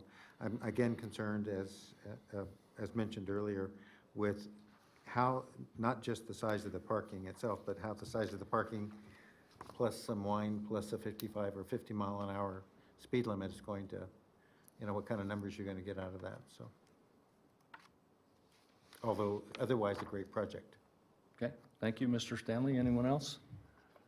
Ms. Hill, Well, I think you have to consider that it is was your, a. is your mic on? Make sure Is your it? mic's on. Consideration should be given to the fact that it was an existing restaurant for many years and it needs to be revitalized. It's too bad to see that building sitting there vacant. And I applaud the applicant for trying to get something that is needed and will, be a good use in that location. And it historically has been that type of use, and I think it's a good project. Thank you, Ms. Hill. Mr. Thomas. Thank you, Mr. Chairman. I just would like to echo what Ms. Hill said. I used to attend and used to visit the restaurant there and enjoyed my times when I was there. And I was disheartened to see when it went away, and then saw it for sale for many a year, and that did nothing to enhance the community. As a restaurant, it did serve alcohol there too, so of course we're dealing with the same issue there, whether you're serving wine there or you're serving hard drinks. The issue for traffic, it is a small lot. I do have a concern about that, especially 3 businesses operating on it. I don't know what that ultimately will lead to, but I'm sure NDOT will do its studies and address the issue sooner or later, hopefully, especially for the speed in that area. But it's nice to see something come in to revitalize a building other than just have it sit there that looks abandoned. Thank you, Mr. Thomas. I have a great deal of sympathy and empathy for Ms. Mullen and Mr. Ely. I certainly understand the position that you're in and your feelings about the traffic, particularly in that stretch. There's no doubt about it, that is a dangerous stretch of road, with or without a restaurant. It's a tough stretch of road. I think that some of those concerns may be addressed with the addendum from NDOT regarding the drainage issues. That may help mitigate some of those issues that you pointed out to us today. Other than that, I can't address third-party information from NDOT because NDOT's not here. So, but I do appreciate you bringing those to our attention, and I think that the conditions that NDOT has put forward will help alleviate some of that. May not alleviate all of it. Other than that, I think it's a pretty good project, and I think it's beneficial to the community. So, that being said, the chair will entertain a motion. Ms. Hill. I move that after giving reasoned consideration to the information contained in the staff report and received during the public hearing, the Board of Adjustment approve with conditions administrative permit case number WADMIN 1809 for Burkhart Management Group for both of the proposed uses, having made all 4 findings in accordance with Washoe County Code Section 110.808.25 and the additional finding required by the Forest Area Plan. This approval includes conditions 5A through L as provided with the staff report addendum, including consistency, improvements, site suitability, issuance not detrimental, and F.2.3, community character. Thank you. Mr. Chair. Yes, Mr. Lawrence. Ms. Hill, could you please read this section one more time? 4 findings, having made all 4 findings, or the number? Number, please. W admin 18-0009. Thank you. Okay, Mr. Thomas. And just a clarification, it's not, as I understand, it's not 5A through L, it's 5A through I. Correct. Oh, Hard to tell those KL. those little L's. it goes to HIJKL. Yep, it is L. I apologize for that. Okay. Could get some new glasses. We all do. My apologies. All right, so we have a motion, and the motion has been corrected. Do we have a second? Second. Seconded by Mr. Lawrence. All in favor? Aye. Aye. Motion carries unanimously. Thank you very much. Moving on to item 8D, variance case number WPVAR 18-0001, Taylor, and Ms. Mullen.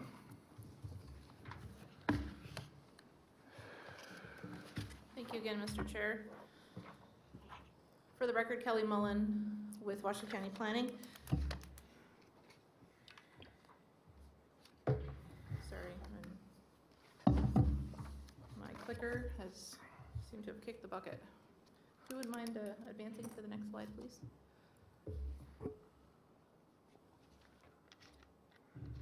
Thank you. So the project site is located at 4340 Drake Way in East Washoe Valley. That is approximately 1/4 mile north of its intersection with Jumbo Grade. The property is zoned low-density suburban and is just under 1 acre in size. And the request is seeking to reduce the required 15-foot front yard setback down to 0 feet. And that is for the purpose of constructing a drive bridge and a walkway bridge that would both be at their max, up to 6 feet high. And those would be located, although they would go up to the property line, they would still be 10 feet from the edge of the pavement for Drake Way. They would also include a 3-foot high steel mesh safety railing. I do want to clarify that the home itself is not at all part of this request. It meets the front yard setback requirement. That front yard requirement is 15 feet, and the home is proposed to be located 21 feet from the property line. And also, I do want to indicate that this property has slopes of over 20%. So there are some sections of the Washoe County Development Code that I would like to point out. We do have a section related to decks. When decks are 18 inches or less in height, they actually are not considered to be a structure for setback purposes. The reason that setback standards come into play for these decks is that they are over 18 inches in height. Again, they're proposed to be up to 6 feet at their highest point. However, that's located right next to the home itself at the line where that front setback is. The drive deck is proposed to be 4 foot 9 inches above grade, and the walk deck would be approximately 4 feet above grade. To provide a little bit of additional context in terms of how we deal with some of those excessively sloped properties, up in Tahoe, you'll see a lot of drive and walk decks that go from the roadway to the home. And our code actually has what we call a modifier, where in the Tahoe area, we allow for drive decks and walk decks within the front yard setback on downslope lots. That's something that's by right, but the rest of the county does not have this specific exemption, which is why we're here for the variance request today. Next slide, please. So again, there are slopes of over 20% on the front half of this property. Actually, the final grade that's proposed in front of the home would be closer to about 22.5% downslope. The home location was proposed where it's at in order to help minimize disturbance. It is located pretty close to the roadway, again about 21 feet. And the applicant has also indicated in their application that that home location was also selected in part because of the restrictions related to setbacks for well and septic systems. Next slide, please. Here you'll see kind of a close-up of the site plan. You can see Drake Way going along the northern portion of the diagram, and you can see the home and residence. There is a second driveway that is proposed with a slope of about 12.5%.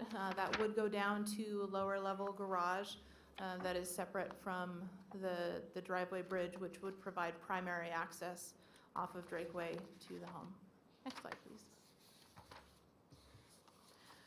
This is an aerial photo with the subject site outlined in blue. This shows with 2-foot contours. Those are the yellow lines. And again, there are slopes of over 20% on this property. Next slide, please. This is an elevation for the eastern side, and you can see the driveway bridge with this elevation. Again, that's max 6 foot right up against the home itself, 4 foot 9 inches at the setback line. This is the western elevation showing the walkway bridge, and you can see at that setback line, it would be proposed to be approximately 4 feet above grade at that point. This photo was taken on site. Here you can see Mr. Taylor showing the kind of that location of the top of the driveway bridge itself. He is standing right by where the edge of the proposed home would be located. There are considered to be minimal projected impacts for the requested variance in terms of how it would impact the surrounding area. This is believed to provide a safer primary method for accessing both the home and the garage. We do not expect any safety impacts for pedestrians that are walking along Drakeway as a result of this variance. The request was heard at the South Truckee Meadows Washoe Valley Citizen Advisory Board meeting of July 5th. There were some questions related to soils on the property and also questions related to the difference between bridge standards in Incline Village versus the rest of the county and Washoe Valley. The CAB did vote unanimously to forward the comments. They did not make a specific recommendation. Public notice was provided in accordance with Development Code standards. Notices went out to 37 property owners of 40 parcels located within 750 feet of the project site. We did not receive any additional comments from members of the public regarding this request. The variance request was provided to the agencies shown on the screen. And we do have recommended conditions of approval, standard conditions that were included with Exhibit A with the packet. Next slide, please. With the recommended conditions of approval, staff does believe that the required findings for approval can be made. We are recommending approval with conditions. And on the next slide, if you agree with staff's recommendation, we have a proposed motion for you to consider. With that, I'd like to conclude my presentation. I'm available for any questions. Thank you. Thank you, Ms. Mullen. Do we have any questions for Ms. Mullen? Okay, seeing none, is the applicant present? Do they wish to speak?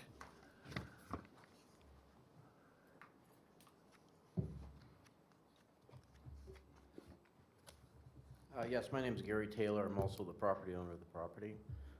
We're requesting this variance so that we can access the house safely from the street. And due to the restrictions on overhead power, Nevada Energy is only allowing us to go maximum distance of overhead power of 70 feet from the power line across the street, which I have to pay for a new pole to bring power to the structure. So and also the other restrictions are distance of wells from septics to the surrounding neighborhoods. I only have one place I can put the septic. I only have one place I can put the well. So the variance request is for us to allow us to access the house safely from Drakeway by using what I'm used to doing at Lake Tahoe, is using an elevated bridge and walkway to access the house on a relatively steep slope. Okay. Any questions for Mr. Taylor?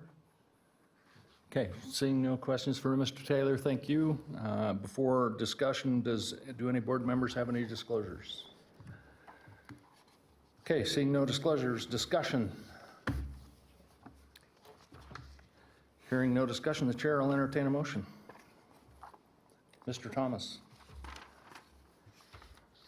Thank you, Mr. Chairman. Excuse me, you forgot public comment. Sorry.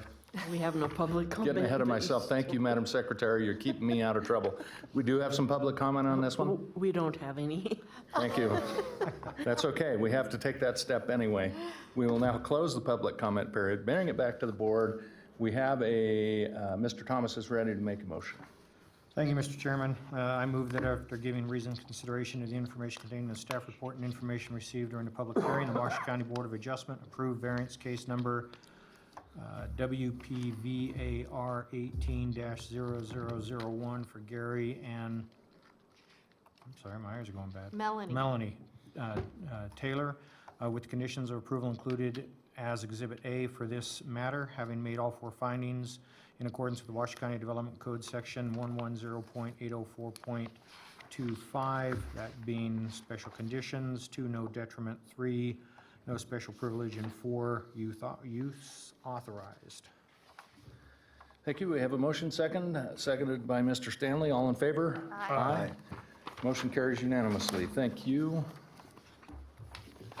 Okay, moving on. Before we move on to the next case, let's take a little 5-minute recess, please.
I'm on like 4 boards. So I've got to go to.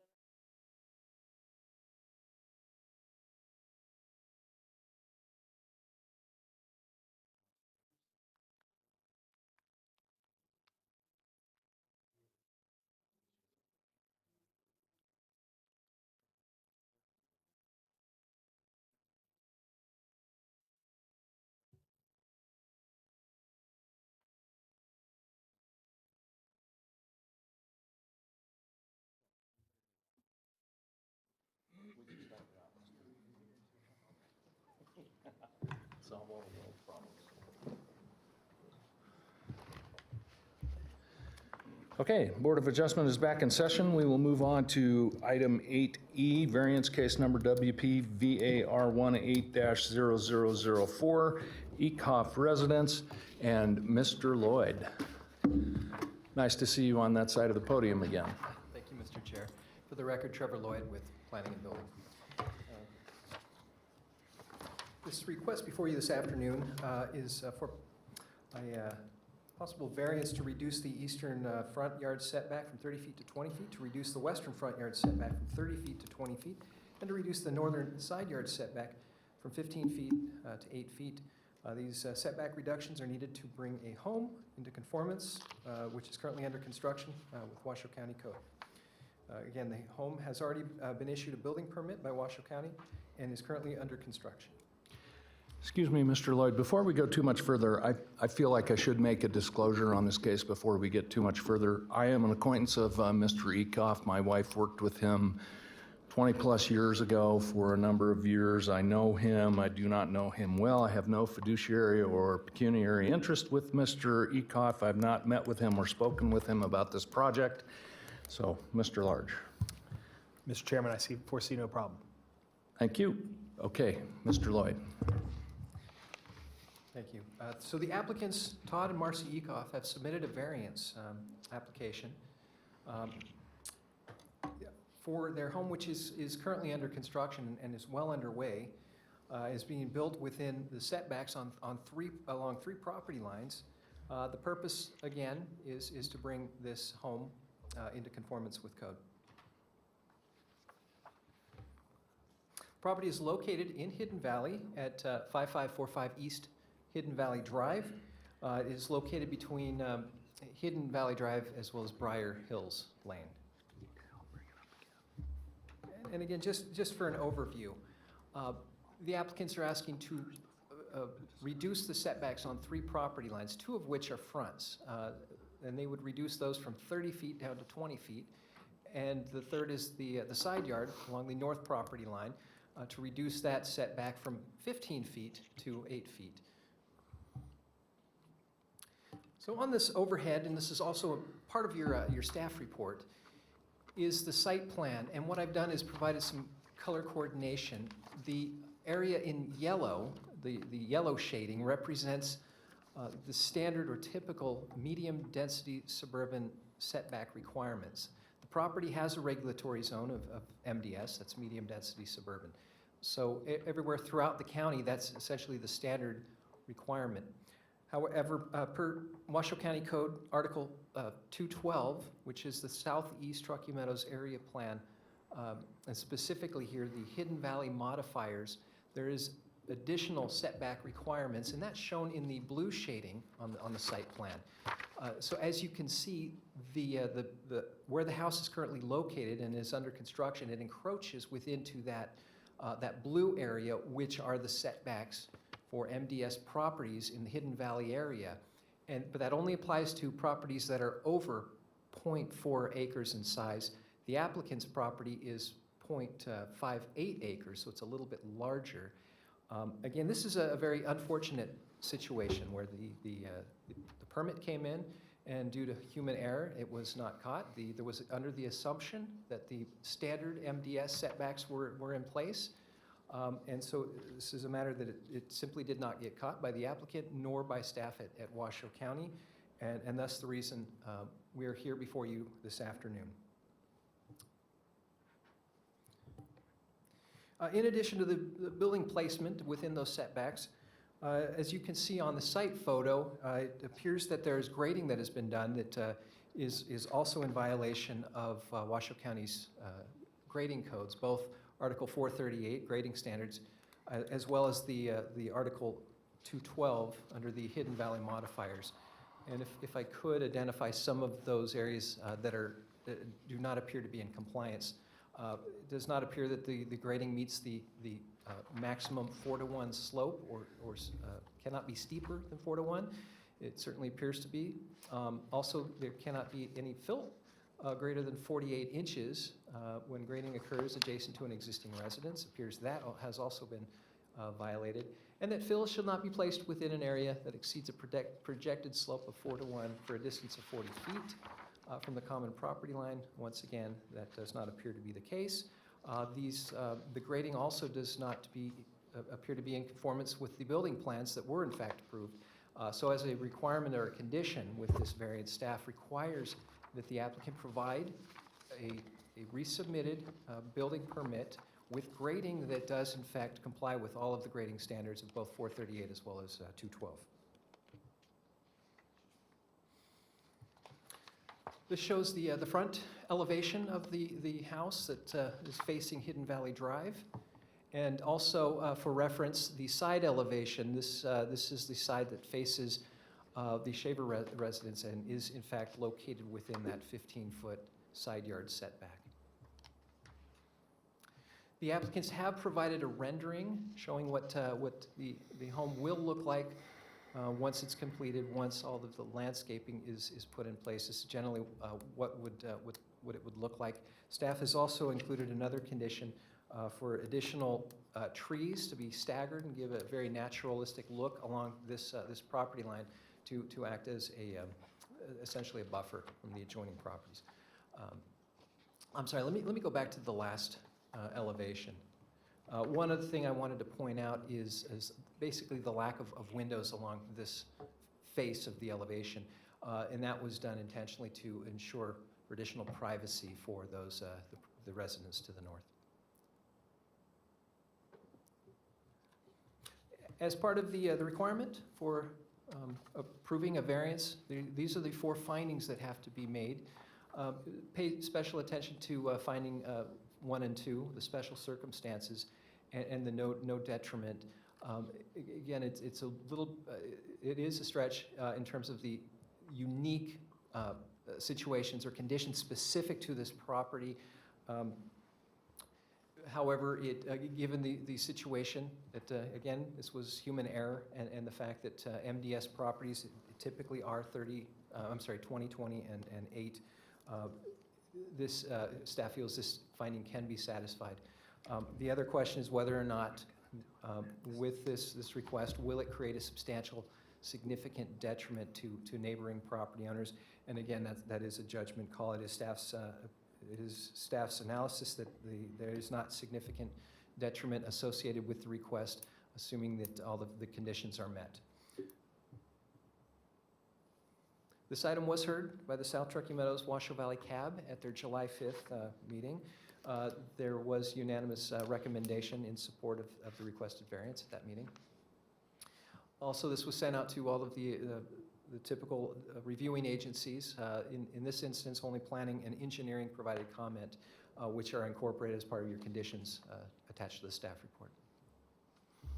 That concludes my presentation. I offer the following motion in the event that this board chooses to approve this request. With that, I can answer any questions that you have at this time. Thank you, Mr. Lloyd. And I should have done this earlier when I did my disclosure. Do any other board members have any disclosures? Mr. Lawrence. Yes, Mr. Chair, I do. Marcy Ekoff is actually my ex-niece in the audience there. She has her daughter Presley, who is my grandniece. And I feel it best because of my questions regarding this issue that I recuse myself from discussion, comment, and furtherance in this meeting if Mr. Large agrees that that would be appropriate. Mr. Chairman, I agree that Mr. Lawrence should recuse himself on this issue. Thank you, Mr. Lawrence. You are excused, and if you could step out of the room, and we will come and get you when we are done. Thank you. Thank you. We'll wait for any questions until Mr. Lawrence has departed.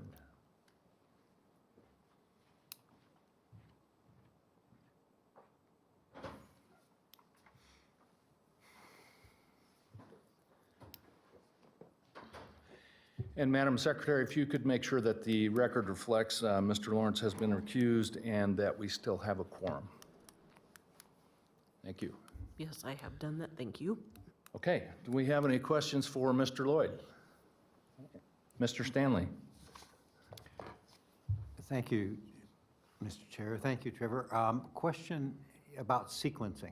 It was kind of cascading series of events there, obviously, that you're trying to make good.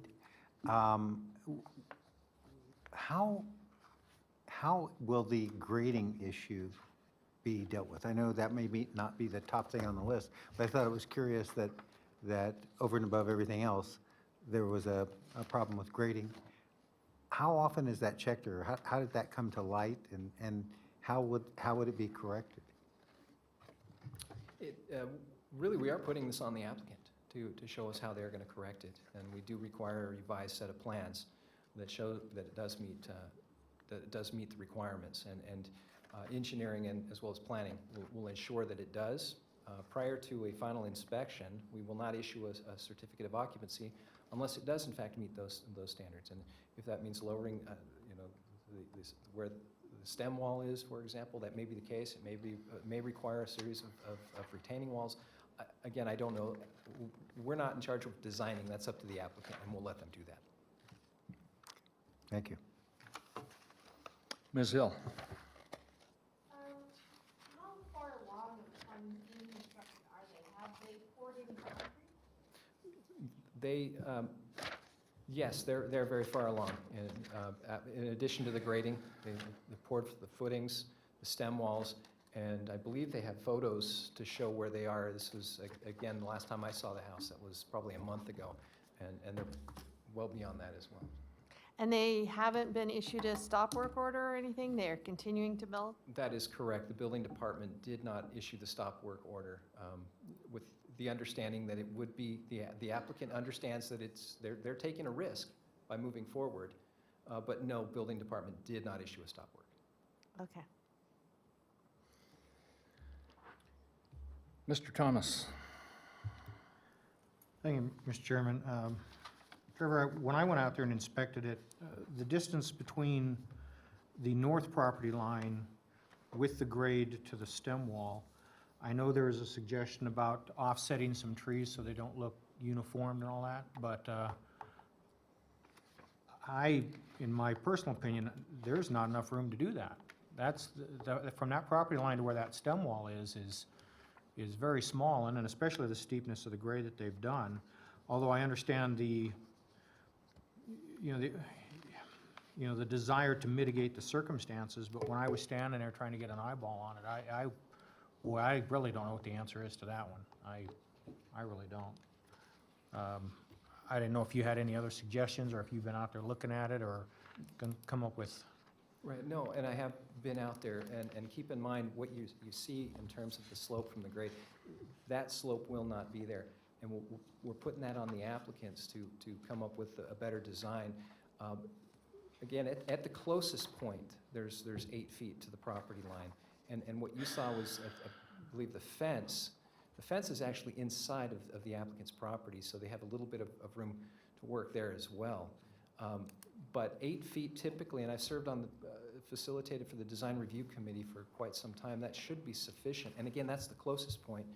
At some point, you're well over 10 feet from the distance. So I do believe there should be adequate room to plant those trees, to stagger them, as well as other formal landscaping as well. So, Mr. Lloyd, you've been around a while now, so you know my absolute abhorrence for these kinds of cases. I just simply don't think that they should ever happen, and this one happened because of errors. I assume that the individual who made the error on the building permit has been appropriately retrained. But my big question is on the grading. I can understand a mistake being made because of the modifiers, but what about the grading issue? How did that slip through the cracks?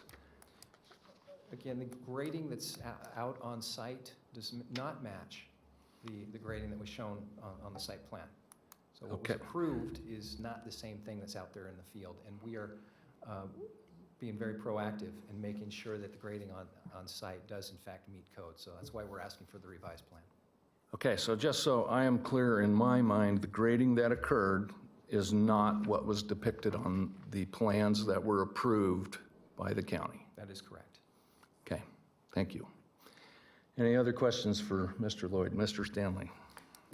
Yeah, I'm going to keep beating this one, I guess, about the grading. At what point does that become, I can understand how you, obviously, due to your diligence and so forth, saw this issue, but at what point would that have otherwise become an enforcement issue? It would have become an issue at the time of, prior to C of O.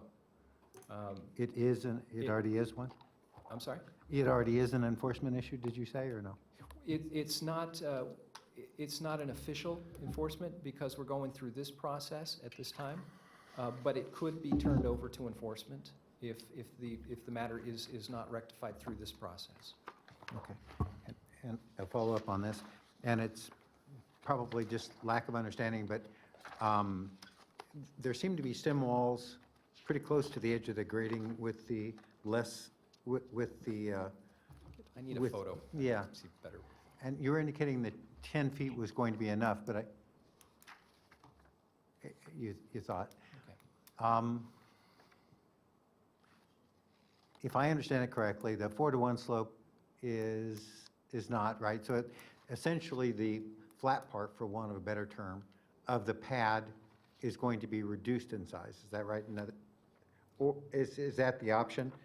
Or can there be a retaining wall there, and can they solve the problem with that? Or what are their options in terms of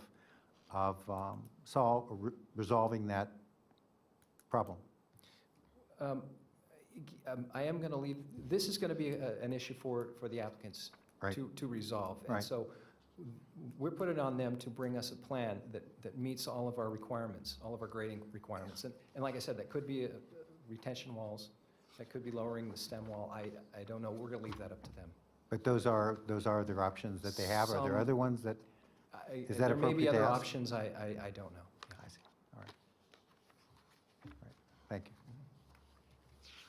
Any other questions for Mr. Lloyd? Seeing no further questions, thank you, Mr. Lloyd. Is the applicant present? Do they wish to speak? Good afternoon. For the applicant, my name is Jeff Frame. I'm the architect. Could I get my slides up, please?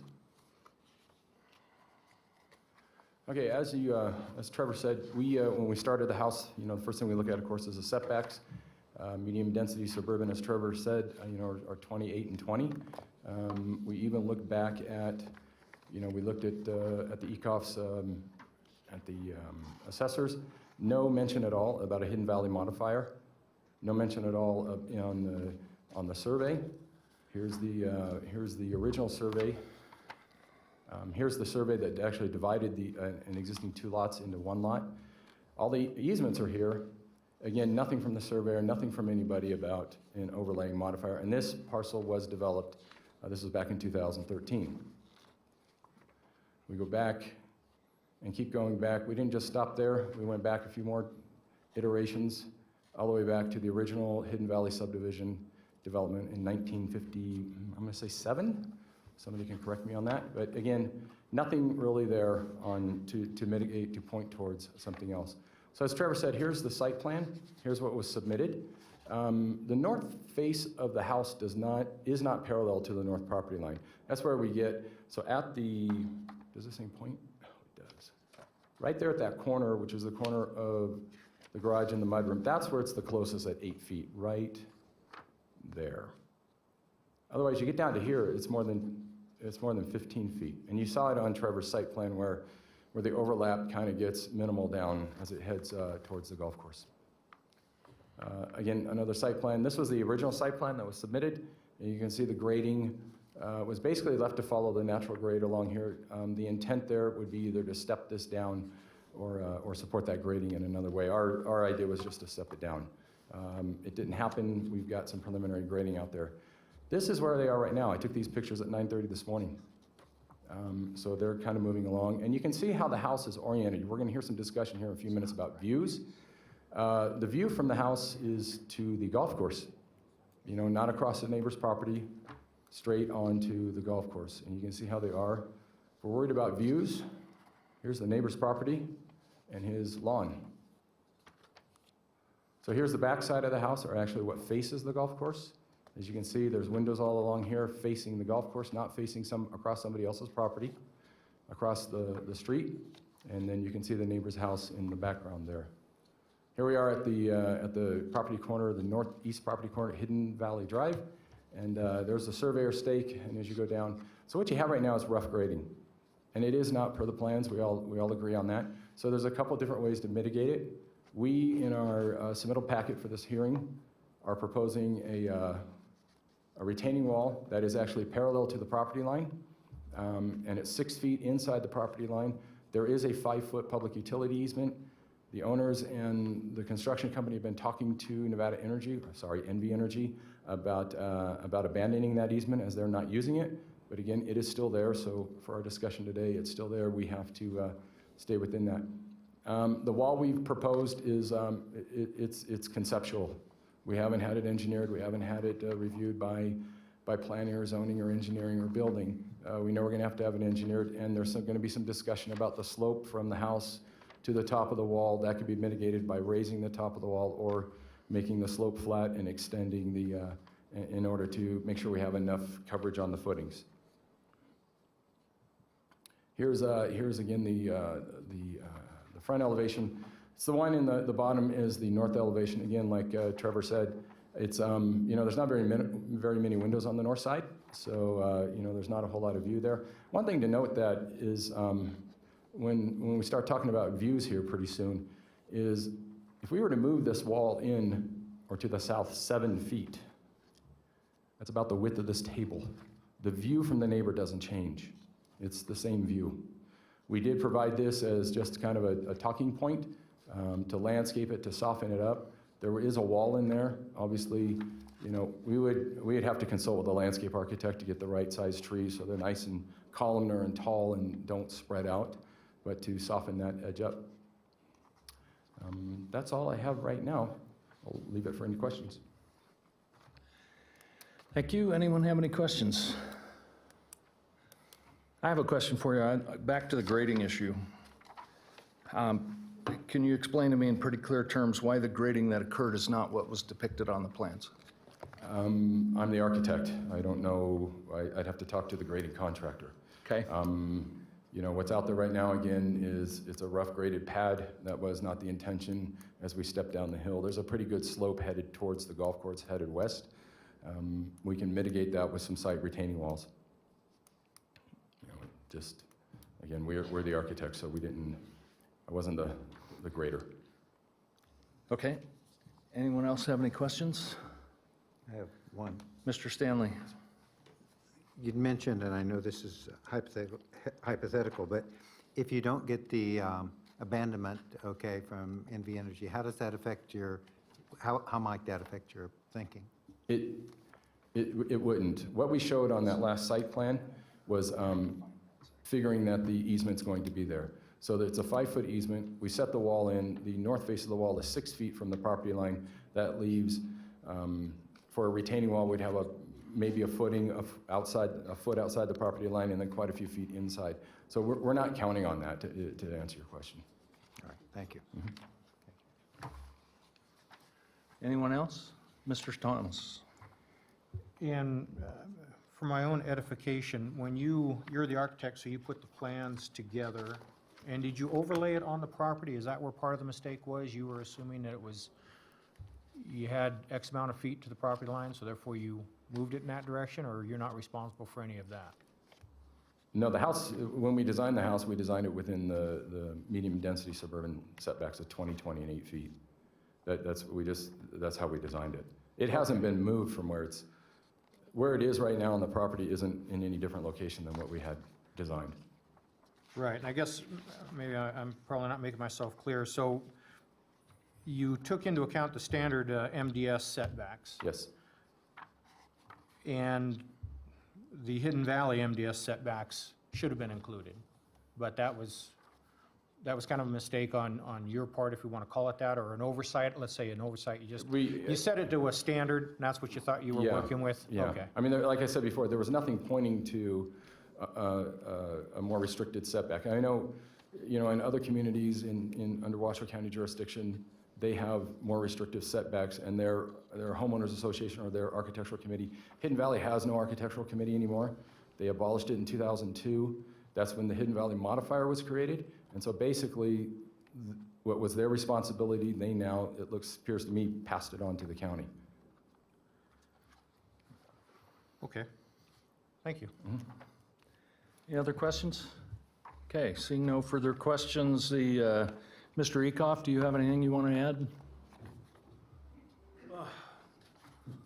My name is Todd Ecoff. I'm the owner of the property. Man, I wish we didn't have to be here as well, but I just want to say, I've lived in Hidden Valley for 22 years.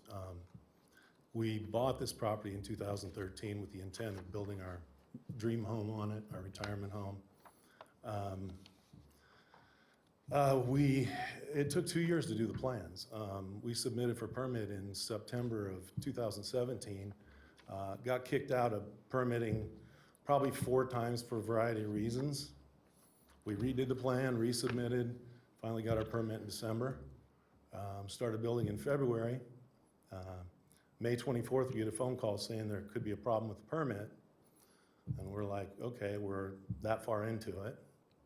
Had a meeting with Trevor on May 25th, where he said we needed to apply for a variance. I specifically asked in that meeting, do I need to stop building? He said, you have your permit. You can't continue to build under your permit. So we've continued to build. And now here we are. I got to say, this has been a real pain in the butt, if nothing else. And, we love Hidden Valley. We want to live there. But with what's going on, it's getting to be a little tougher. We talk about views. Our view is the golf course. I mean, if I walked out to my fence line right now and took a picture over my fence, I would see the side of my neighbor's house. This all comes after a year ago. We get turned into the fire marshal for the lot being a fire hazard. Okay, so it's one thing after another now, and quite frankly, I'm getting sick of it. So, thank you. Thank you, Mr. Ecoff. If you could step back up, one of the board members has a question for you. Thank you, Mr. Chairman. Mr. Ecoff, when you had the meeting with Mr. Lloyd, and he advised you that there might be a problem, it was probably about the setbacks, is that what the discussion was? Yes, and I'm not a builder, I'm not an architect. We hired people to do all that. We assume when we get a permit that it's to code, and we start building. And then, again, I asked, do we need to stop building? And he said, we're not going to issue a stop work order, which means you can continue to build. Were you informed of what the worst case scenario could be, i.e. that you might have to tear all that down and move it? Well, no one ever said we'd have to tear it all down. They said you're gonna have to try to bring it to compliance. But again, I'm counting on the people that I've hired to guide me in that respect, and it's where I've been guided. At that point, we're several $100,000s into this thing. So, to tear it down and move it, I could tear it down and move it and build a 2-story house, and then the view is going to be a lot better, right? Because, we're trying to build the house that we want with the things that we want in it. We had no intent to go into this and not comply. We did everything we were supposed to do. On the 25th, when you were contacted by Mr. Lloyd, how far along were you, and how much more has been done since that At that date? point, we had, the foundation was in, the stem walls. They had started on floor joists. I believe some of the mechanical was done underneath. And since then, they've done the subfloor and poured concrete in the room with the pool, the golf cart garage, and our garage. And they're, 3/4 of the way done framing the outside of the house. Okay, thank you. Thank you. And seeing no further questions by board members, we'll open up the public comment period. Madam Secretary, do we have any public comment? Yes, we do. We have Todd Bader, followed by Mr. or Mrs. Cahill. I couldn't read the first name. Okay.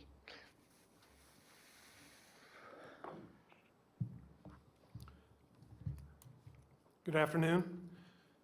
Can we have our slides up, please? Thank you.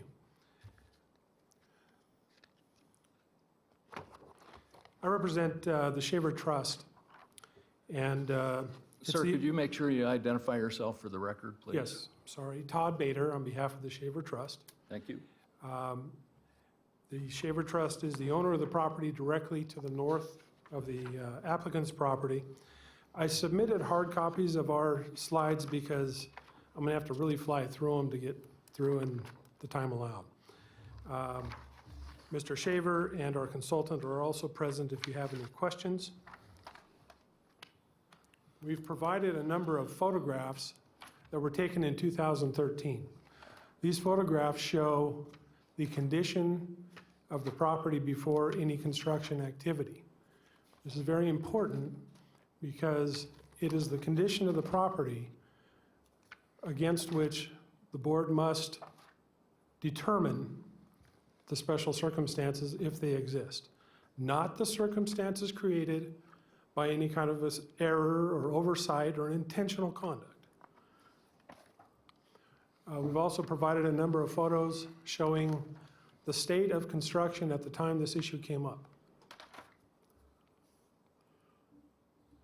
This is a view from my client's property. We have several slides here showing the extent of the encroachment onto the setbacks. This is on the north side in the northwest corner. This would be the northeast corner and the southwest corner. As you can see, there are encroachments on all four sides of this home. We've also provided a couple slides showing cross sections. This is the northwest corner, showing the setback violation of 3 feet, contrary to what was represented earlier, and the grading and fill violations that exist on the property. And the next slide shows the same information at a midpoint on the north side. As the board is aware, it must make certain findings. Those findings are strictly limited to any special circumstances of the property, exceptional narrowness, shallowness, shape, or topographic conditions. We submit there are none, and the photos that we've provided show there are none. In addition, the board must find there's no detriment, which there is, to my client and others, and that there will not be any special privileges as a result of this variance request, and we submit that there would be. We're talking about 900 square feet roughly of encroachment onto the setbacks, which constitutes 16% of the footprint of the residence. Sir, I need you to finish up, please. I will. Again, there's nothing special about the property, and the board cannot, using any measure of reason, make the findings it's required to make. And we'd ask that it be denied. Thank you. Thank you. Madam Secretary, anyone else? We have Carl Cahill, followed by Deanne Shaver.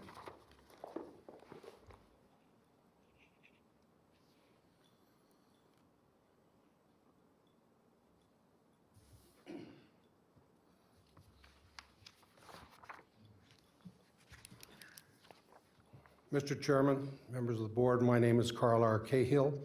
I'm a homeowner in the area of the Eckhoff property. I oppose the variance application and have been asked to speak for various other homeowners in the area as well. Would you please raise your hands? It is our understanding that one of the primary goals of the Hidden Valley modifiers to the development code is to provide development that is consistent with the built environment of Hidden Valley. All of the homeowners in the area have been required to conform to the setbacks and grading requirements with only a few minor deviations. The variance requested by the applicants will result in major deviations from the code requirements, which adversely affects everyone in the neighborhood. The changes requested are not the result of any unique characteristics of the property. Instead, the requested changes are the result of an attempt to build a home which is not properly designed for the property. It is our position that the existing homeowners in the area should not bear the burden of design errors for this home. The responsibility for compliance with the code requirements rightfully belongs to the applicants. We oppose the variance request and ask that you deny the variance. In 2002, I retired from the district health department after 31 years of service. I served on or with numerous hearing boards that dealt with land development and home construction. I do not speak for any agency, person, or persons that are not property owners in Hidden Valley. Because of my experience, I have several questions that I feel you must ask, and some of those may have been answered. With all of the highly trained and experienced professionals who worked on this very large home, how did they not recognize these requirements and violations? Questions that I think you should ask is, did you know of these violations before you began construction? How many other dwellings, this is for the architect, have you designed in Hidden Valley? And have any of those Hidden Valley projects sought variance, or were they done correctly? Based upon my experience in Irish intuition, I feel that these violations were known by the professional architects, structural engineers, etc., and the owner and building contractor. This is a blaring case of it's better to seek forgiveness than to ask for permission, which would be a variance before construction started. So the question is you should ask is, why was construction started before seeking a variance? A variance would be before you and would have it reviewed, and you would either recommend change, denial, or approval of the project. Why was construction so rushed? And I drive by this every day. From my personal point of view, the contractor and his employees were extremely professional and worked long and hard. This was a concerted effort by all of the individuals and was done, I believe. Mr. Cahill, I need you to finish up, please. I will. I have 2 points here. I'm going to give you about 30 seconds. Okay. Let me find where I was, sir. I believe that there was a concerted effort by all involved to install a viable and show a viable investment and the components of a constructed building, which makes your decision much harder. I have much empathy for you, and I appreciate the decisions you must make. Thank you. Thank you, Mr. Cahill. Madam Secretary, anyone else? Next is Deanna Shaver.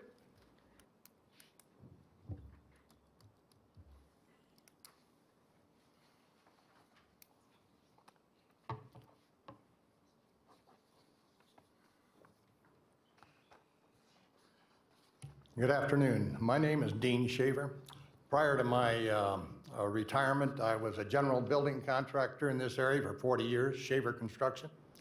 I was also a registered professional civil engineer in the state of Nevada, California, Oregon, and Alaska. So I've been dealing with codes and ordinances for pretty much all my life. When my wife and I came back to Reno in mid-May from Southern California, when we got there, we saw the pad that used to be a nice area there had about 4 feet to 6 feet of fill, footings, stem walls, and were there. So before I got too excited, I went down to the county offices because I knew that's where to find out what it was. The planning department, the young lady there helped me out. It took me 10 minutes to find out that the building was not per code, that the setbacks were wrong, and from the computer that is the county computer that's right there on the counter. And the architect has the professional team that Mr. Eckloff has were responsible and had to get due diligence, in my estimation, being a professional engineer myself, to get these codes proper. It took me 10 minutes to go to the computer that the county has, and apparently the county people don't look at the computer too much themselves either. It was an unsightly and it's a problem error, and I really feel bad about it. but the code should be used and to be applied to. Why do we have codes and ordinances that were developed by the county commission for the Hidden Valley area if we were going to ignore it? And now, if we change it, I think it's a pretty dangerous situation that we allow maybe somebody else can do the same thing by doing the same problem. The one other thing, and I look at this, in 8 feet to 10 feet, you cannot grow trees like that in that area when you've got a 1.5, there's a 1.5 slope from the property line to the wall. The footings come back out of that. There's another 1.5 feet of fill that have to go on top of that footing. So now we've got, I don't know how you're ever going to get that grading or ever plant any trees that'll match that. Thank you. Thank you. We have no further public comment. Thank you, Madam Secretary. We'll bring it back to the board and close the public comment period. Can I have the architect step back up there, please?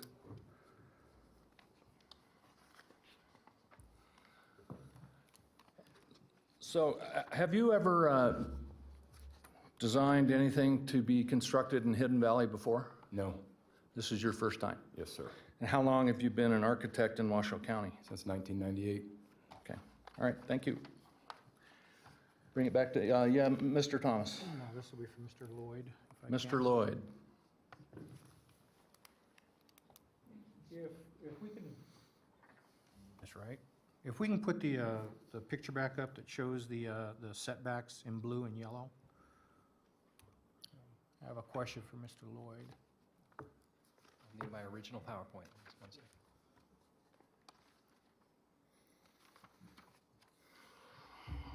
My question is the original footprint that is shown up there, even if you take away the blue, even if you take away the Hidden Valley setback, would that floor plan fit, or would there have to be a variance granted because it would encroach into the yellow area? I do not see any encroachment into the yellow area, only into the blue area. Okay, the other question I have is if you look at the very top, I guess it'd be the top right, it appears that there's something built out going towards the top of the screen. Is that part of the house also? Are you talking up towards the roadway? You're talking straight up on the very top of the diagram there, on the right-hand side. It looks like something goes beyond the yellow. Is that the driveway? That is That the what that is? Okay, that is the driveway that comes up there, okay. So the actual footprint of that house, as far as you can tell, would fit within the standard MDS setback. That's correct. Okay, thank you. Thank you, Mr. Thomas. Mr. Stanley? Thank you. A question, Trevor, that has come up is that the issue between processes and agencies as it affects variances versus topographical or features of a parcel, a piece of land. Could you work with us a little bit on that? Could you explain how that works in terms of full definition of a variance process versus problem with a site? And I apologize. Maybe Try it I need again in clarification English? on the question. Okay. There seem to be two views on a variance here. One of them is traditional, I guess, that says variances can be asked for when there's a hardship and when there's a problem with a piece of dirt.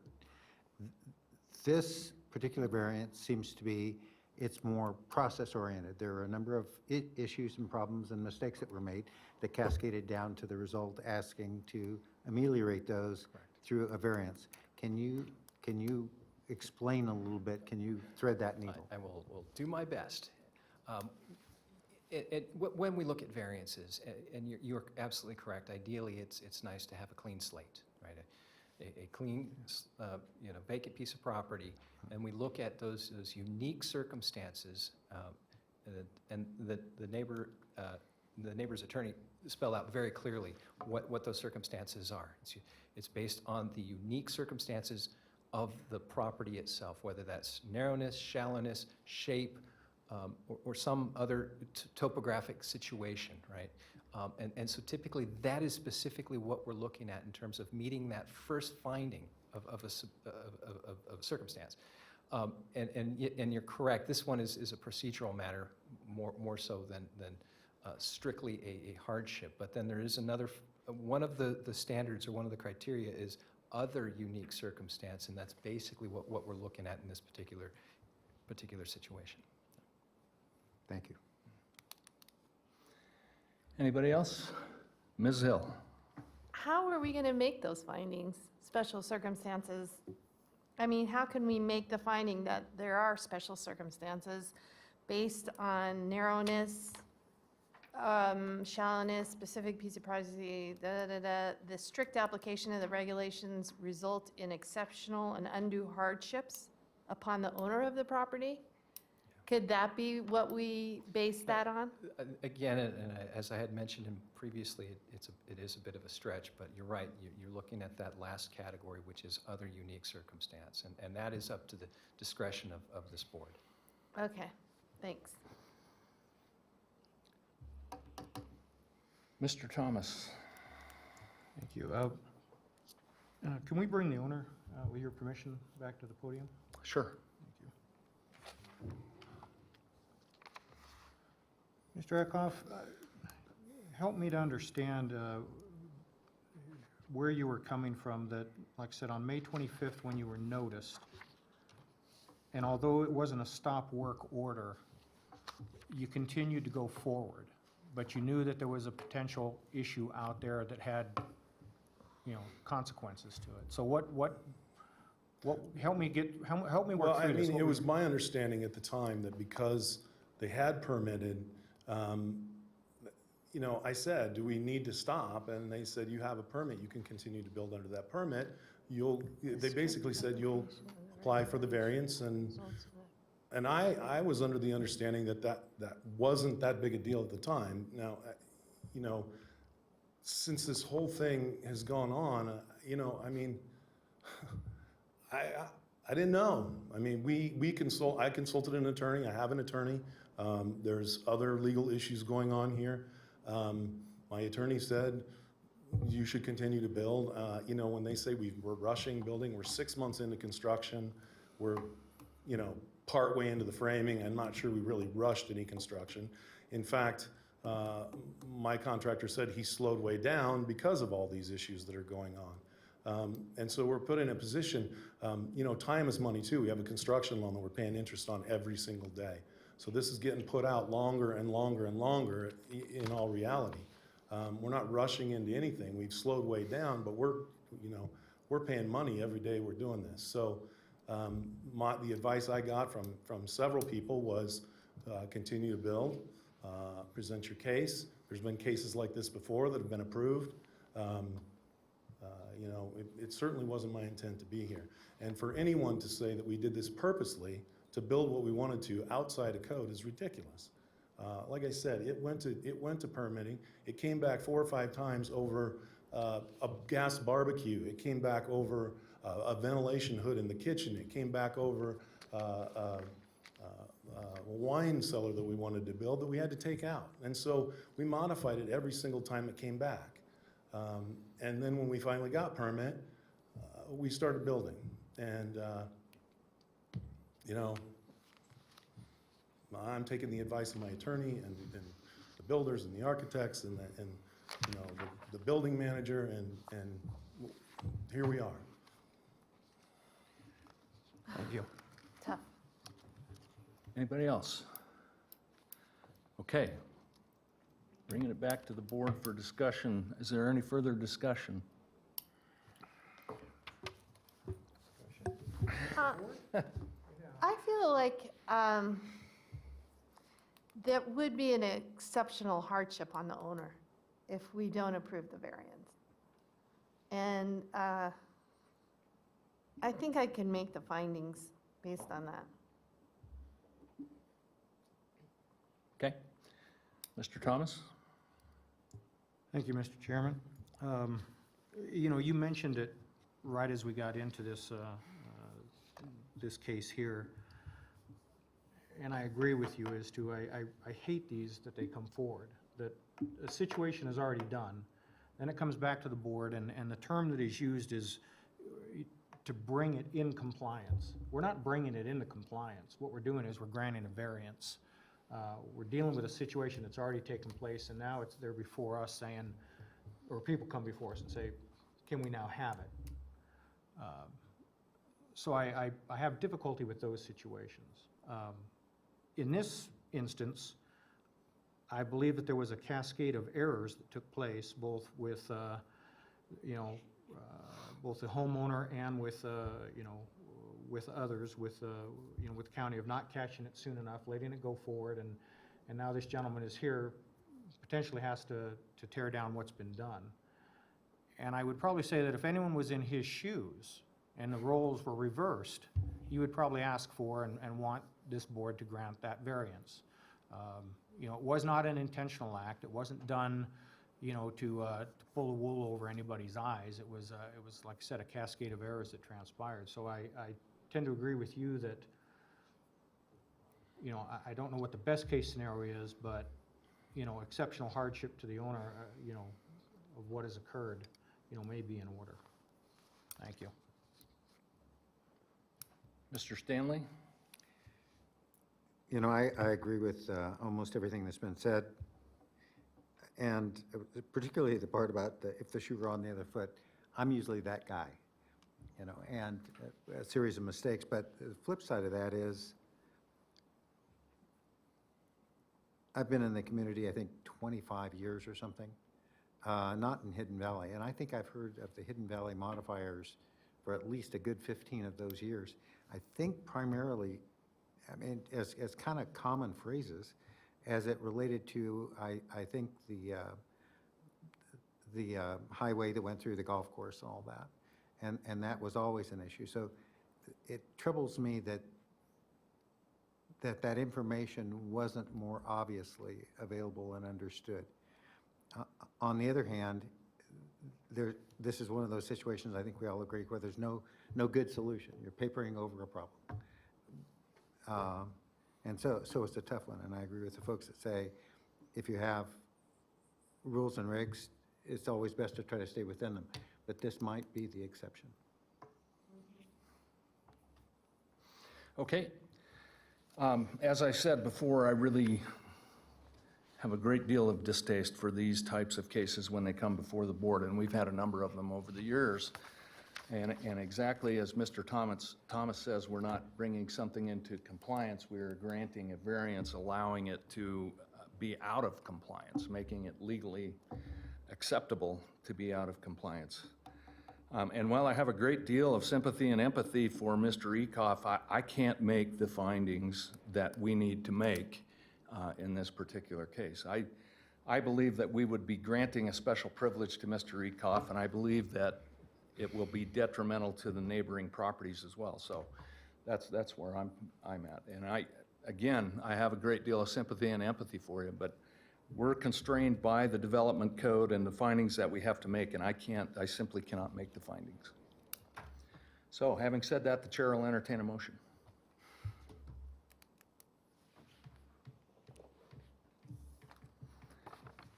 Ms. Hill. I move that after giving reasoned consideration to the information contained in the staff report and the information received during the public hearing, the Washoe County Board of Adjustment approve variance case number WBPVAR 18-0004 for Ecoff residents with the condition of approval included as Exhibit A for this matter, having made all four findings required in accordance with Washoe County Code Section 110.804.25, including special circumstances based on the undue hardship upon the owner of the property, no detriment, no special privileges, and use authorized. We have a motion. Do we have a second? Mr. Stanley. We have a motion and a second. All in favor? Aye. Opposed? Aye. So motion carries 3-1. Chair Toulouse is opposed to the motion. Thank you very much. We'll move on to the next case. Once we get Mr. Lawrence back in here. Mr. Large, would you be so kind? Thank you. I will go.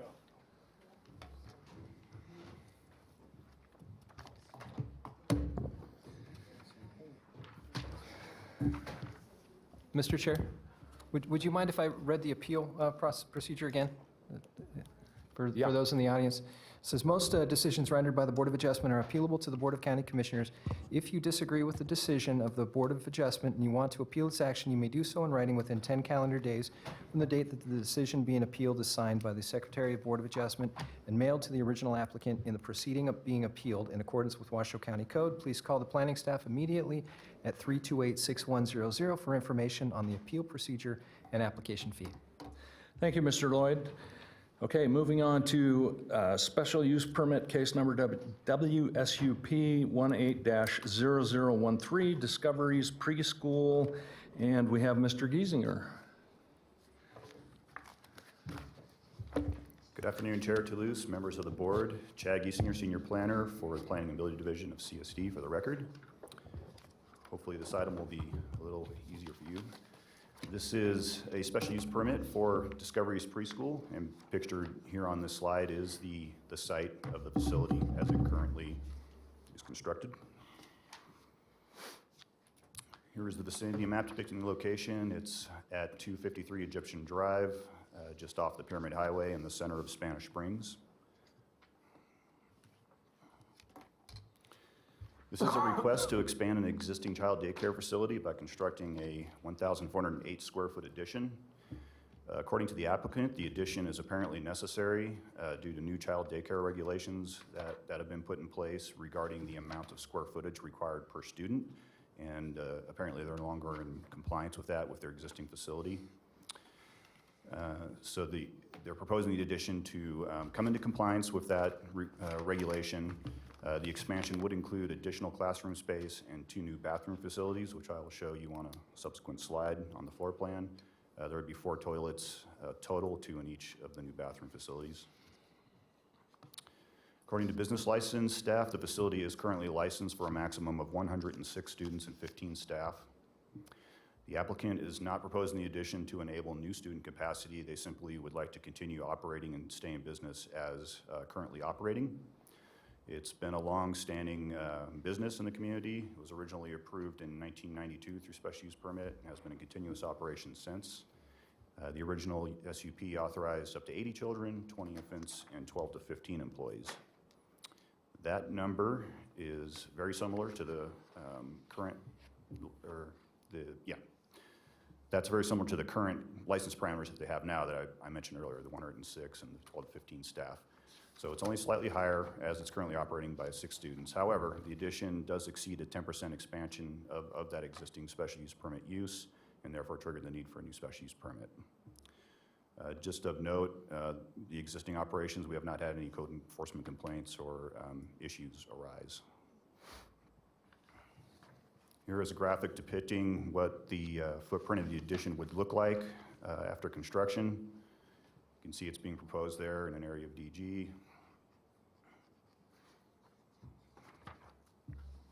Here's the floor plan I mentioned. The new portion of the building will be the lower right-hand corner of this graphic. You can see the 2 new bathroom facilities and then the additional classroom space there with some exterior entrances out to the parking and the play area.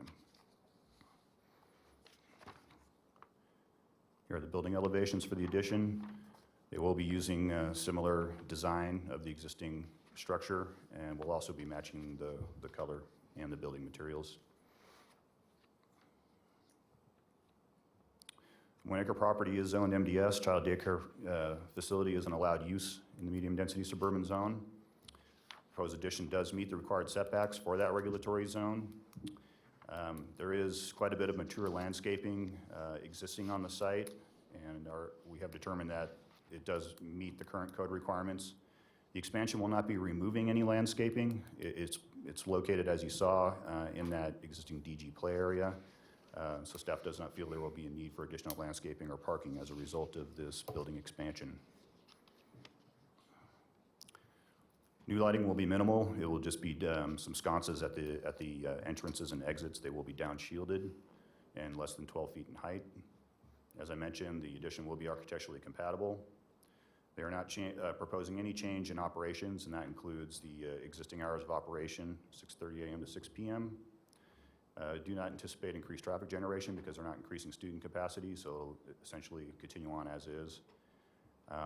The site, due to the age of construction of the facility, back in, I think it was finished in 95, there is a septic system providing sewer service to the site. It's a 5,000-gallon septic tank with a leach system. That did concern me at first because I know that as a commercial use, Nevada Division of Environmental Protection would have to review the subsequent building permit should this be approved. And I was concerned because it's only a 1-acre property that they may not approve it. But the applicant did have a lot of discussion with NDEP, and I did receive a letter from them saying they would approve it. It's not on a well, even though it's on septic. They have connected to municipal water, and I do believe it's sprinkled. Public notice was sent to a total of 42 affected property owners that were within 500 feet. Have not received any comments from those that have been noticed. The Spanish Springs CAB did review the application on July 11th. The CAB voted to recommend approval, and there wasn't any substantive discussion. Here are the reviewing agencies that were distributed a copy of the application. Did not receive any substantive comments from mostly had no comments from these agencies. Planning and building and engineering and capital projects have some standard conditions that we apply to all special use permits. Special use permit findings, consistency with master plan, adequate improvements, site suitability, no detriment, no effect on a military installation. Staff believes all 5 of these findings can easily be met. And here's a possible motion for the board. And with that, I will open it up to any questions you may have. Thank you, Mr. Giesinger. Any questions? Mr. Stanley. Thank you.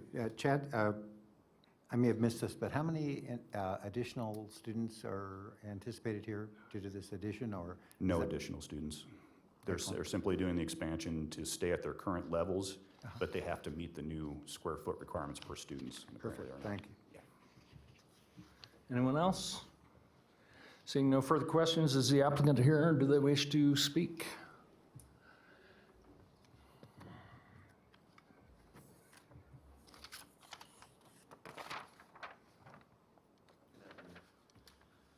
I'm Rob Menzer, the applicant, and I don't have anything to say other than I'm available for other questions.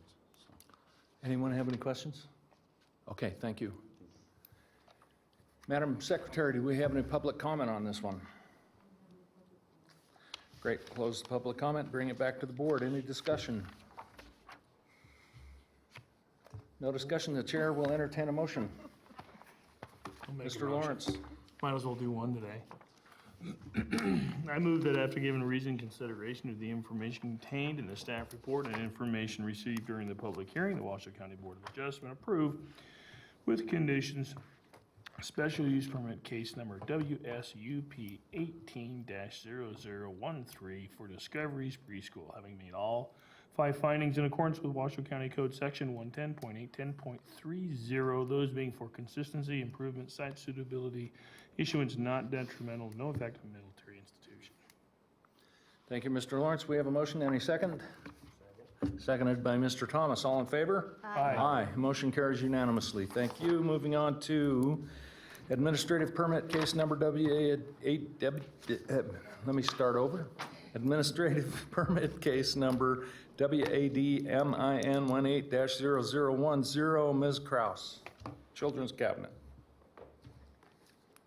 Good afternoon, members of the board. Eva Kraus, planner, Washoe County Community Services. This is a WADMIN 1810 Art of Childhood. It's a outdoor community event application for the Children's Cabinet. They have an annual fundraiser. This year they are proposing to hold it at the Montrose Golf Course. Okay, so it's an outdoor community event. Like I said, it's a fundraiser. It will be held on August 24th in the evening, afternoon, evening. It's on the Montrose Golf Course, third practice hole is how they listed it on there. There's a practice green out there. They will be setting up a large tent, having live music, entertainment, a charity auction, and a lot of other activities. It's expected to have about 650 people. The parking for the event, the main parking lot of the clubhouse will be used, and then there will be on-street parking on Descharlin Lane.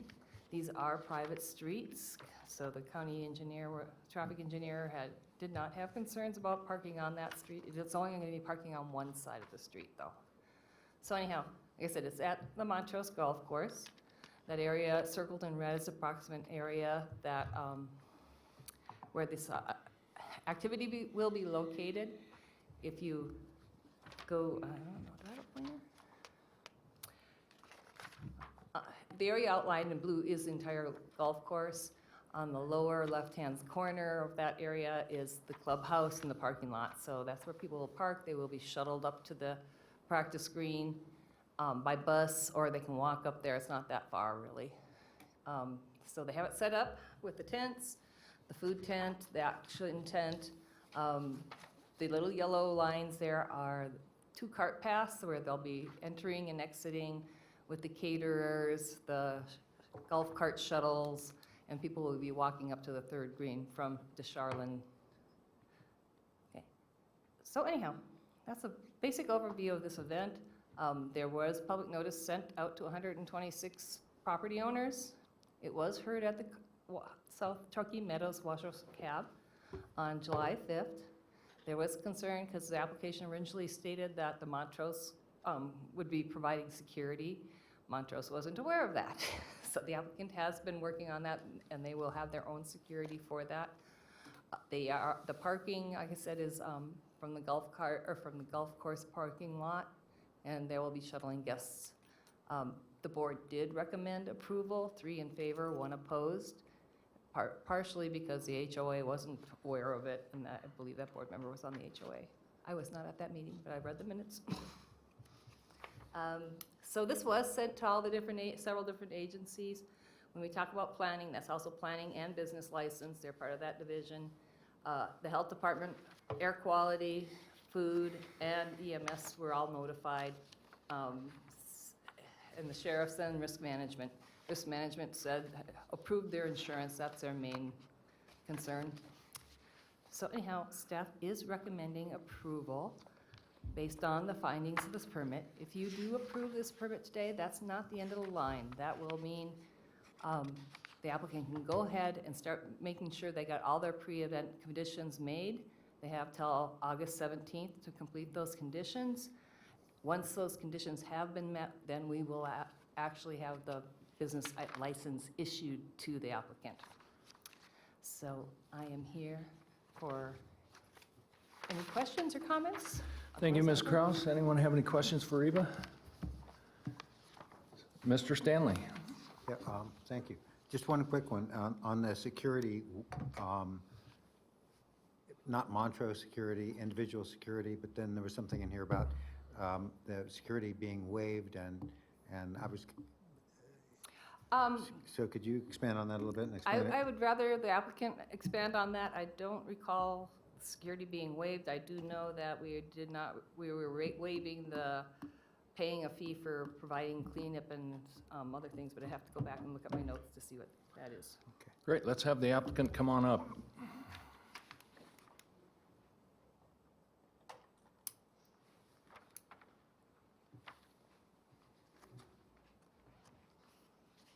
Good afternoon. My name is Amy Riley. I'm the manager of communications for the Children's Cabinet, and I wanted to be here to answer any questions, speak as to the history of the event and the organization if need be, as well as clarify how things came about, the work that we've been doing with Montrose Management, and kind of overall clarify our initial plan for this fundraiser. So I did want to clarify, just as we went through those notes, some of the concerns that were voiced. First of all, this is a major fundraiser for the organization. It's gone on for over 10 years. Our previous venue was the Governor's Mansion in Carson City. With the change in administration, we did have the event originally booked there as of February, but with the administration changing, they seated all events, all major events, especially one of this size, at the Governor's Mansion. So we needed to find a new venue. So we approached actually several different areas in Washoe County for an event of this size, which is considerable. We do have a unique partnership for the event. The Grand Sierra Resort, the El Dorado, and the Peppermill are all in collaboration on this event, and they have been for several years. The GSR provides food, the Peppermill provides audio-visual, and the El Dorado donates liquor. So we had a unique circumstance. We couldn't go really to a casino because that wouldn't be appropriate with the people that we have as a longtime collaborative partner. So that left us with some outdoor options, and we were approached actually by Montreux, who was interested in hosting both an event of this caliber as well as starting a relationship with the Children's Cabinet that has been in existence since 1985. We help over 12,000 kids per year. Each of our events we do have a spotlight program that we are raising money for. So this year, just for your notes, it is for family counseling. We offer a free family counseling program which assists over 400 families per year. So our aim is to actually raise over $500,000 at this event, which we feel is achievable based on past numbers as well as sponsorships, et cetera. So when it says it is a private event or a community event, it really is a private event. Tickets are $250 a piece, and then table sales are at a tiered sponsorship level. I also would like to clarify that there is no live music. We do not have entertainment this year. We have had that in the past, so I can understand that that might be confusing. We will have a silent and live auction. We will have a presentation just by speakers. We have youth come in to speak to their testimonials. And we have an acknowledgement both by our board and our temporary executive director. We have hired Nevada Private Valet Services. They will have over 30 professional valets. We have both insurance from the valet company as to all liability for cars, as well as trying to move guests safely through the event and taking into consideration, as we work with Montreux on every one of these points, that we will comply with fire code and safety for parking, for movement of guests. Really, we just wanted to improve the experience. So that was where the mention of golf carts came in, that if we are ADA compliant, we have both bathrooms as well as tables, and anyone that has a consideration to be made, we will make them. And we wanted to assist any guests that would have trouble walking the about 150 yards to the event from where the valet drop-off will be. We said, we will utilize, we'll rent some 6 or 8 passenger golf carts to kind of make a circular route up the golf cart, but make sure that those guests were comfortably transported to the entrance of the event. The event is going to be on the fairway, and as was mentioned, it's going to be an open, there's going to be no sidewalls on the tent. There's going to be a 16 by 10 stage done by the Peppermill, and various televisions and audio equipment associated with that. We do have a generator rented from Q&D, and let me think. As for security, we do have over 50 volunteers. We've never really had security at the event, even at the Governor's Mansion, other than if the Governor and the First Lady were on site, we would have, obviously Secret Service that we were in compliance with. But we do have our professional valet. It will be all valet parking, no self-parking. And as for security, they will go through the security gate. They will have a designation. We've mailed out, to all ticketed guests, we have mailed out a parking certificate or a parking identification. And we've read through all of the preconditions, and we understand that we need to provide those for anyone that would need to come by and assess various situations like fire and such. And we understand the preconditions, and we are happy to comply with those. Thank you. Questions? Anyone have any questions? Okay, seeing no questions, thank you very much. We'll bring Thank it, Madam Secretary, do we have any public comment? We have no public comment. Thank you very much. Bring it back to the board for discussion. Any discussion? Seeing no discussion, the chair will entertain a motion. Mr. Stanley. I move that after giving reasoned consideration to the information contained in the staff report and information received during public hearing, the Board of Adjustments approve with the conditions as attached in Exhibit A of this report, administrative permit case number WADMIN 18-0010 to approve the application for an outdoor community event business license for the Children's Cabinet, having made all four findings in accordance with Washoe County Development Code Section 110.808.25.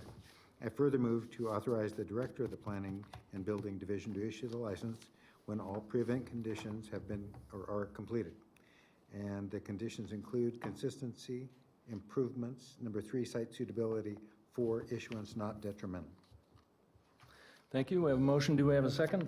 Second. Seconded by Mr. Lawrence. All in favor? Aye. Aye. Motion carries unanimously. Thank you very much. Go forth and prosper. You guys do great things. Thank you. Thank you, Eva.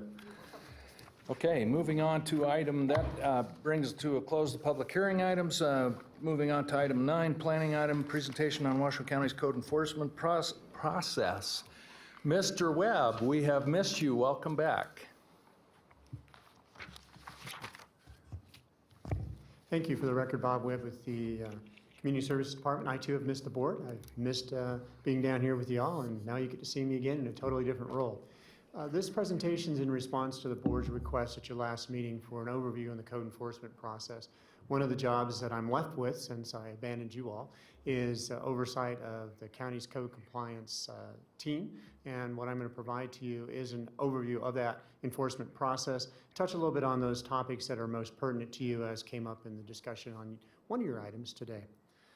And if I can figure this part out, here we go. So for the enforcement codes itself and the codes that regulate that, we actually have a series of those, as you can see up here. Washoe County Chapter 125 is actually the administrative enforcement code. Prior to the adoption of that code, the only enforcement mechanism that we had was misdemeanor criminal enforcement. And what that meant was, at the code compliance at that time, for those I supervised back then also, if somebody was in violation of a county code, we could only resolve that by issuing a misdemeanor criminal citation. The conviction of that resulted in a criminal history record for the individual. What that meant, if you happen to have a junk vehicle in your yard and you were convicted of a misdemeanor crime, you actually had a criminal record for a junk vehicle being on your property. The Administrative Enforcement Code, as adopted by the board, allows an administrative process to enforce the codes. And I'll touch on that a little bit better later on. But it also enables a civil enforcement process, and I'll touch on that too. So that was critical for the enforcement aspect. Within Washoe County Chapter 100, that's the building code. So that's where you're going to get into those building without a permit is typically what we use. Those codes can be enforced by misdemeanor. That's what's written in the code, but Chapter 125 also allows us to enforce Chapter 100 by the Administrative Enforcement Code. The one that dealt with most, that you all deal with, is a Chapter 110, which is the Development Code. Those are our land use regulations. Principally, you all see those, mostly about grading, although you saw one today that had to do with setbacks. But those are all embodied in Chapter 110. That Chapter 110 refers specifically to Chapter 125 for enforcement, so it allows administrative and civil, and it also enables criminal enforcement.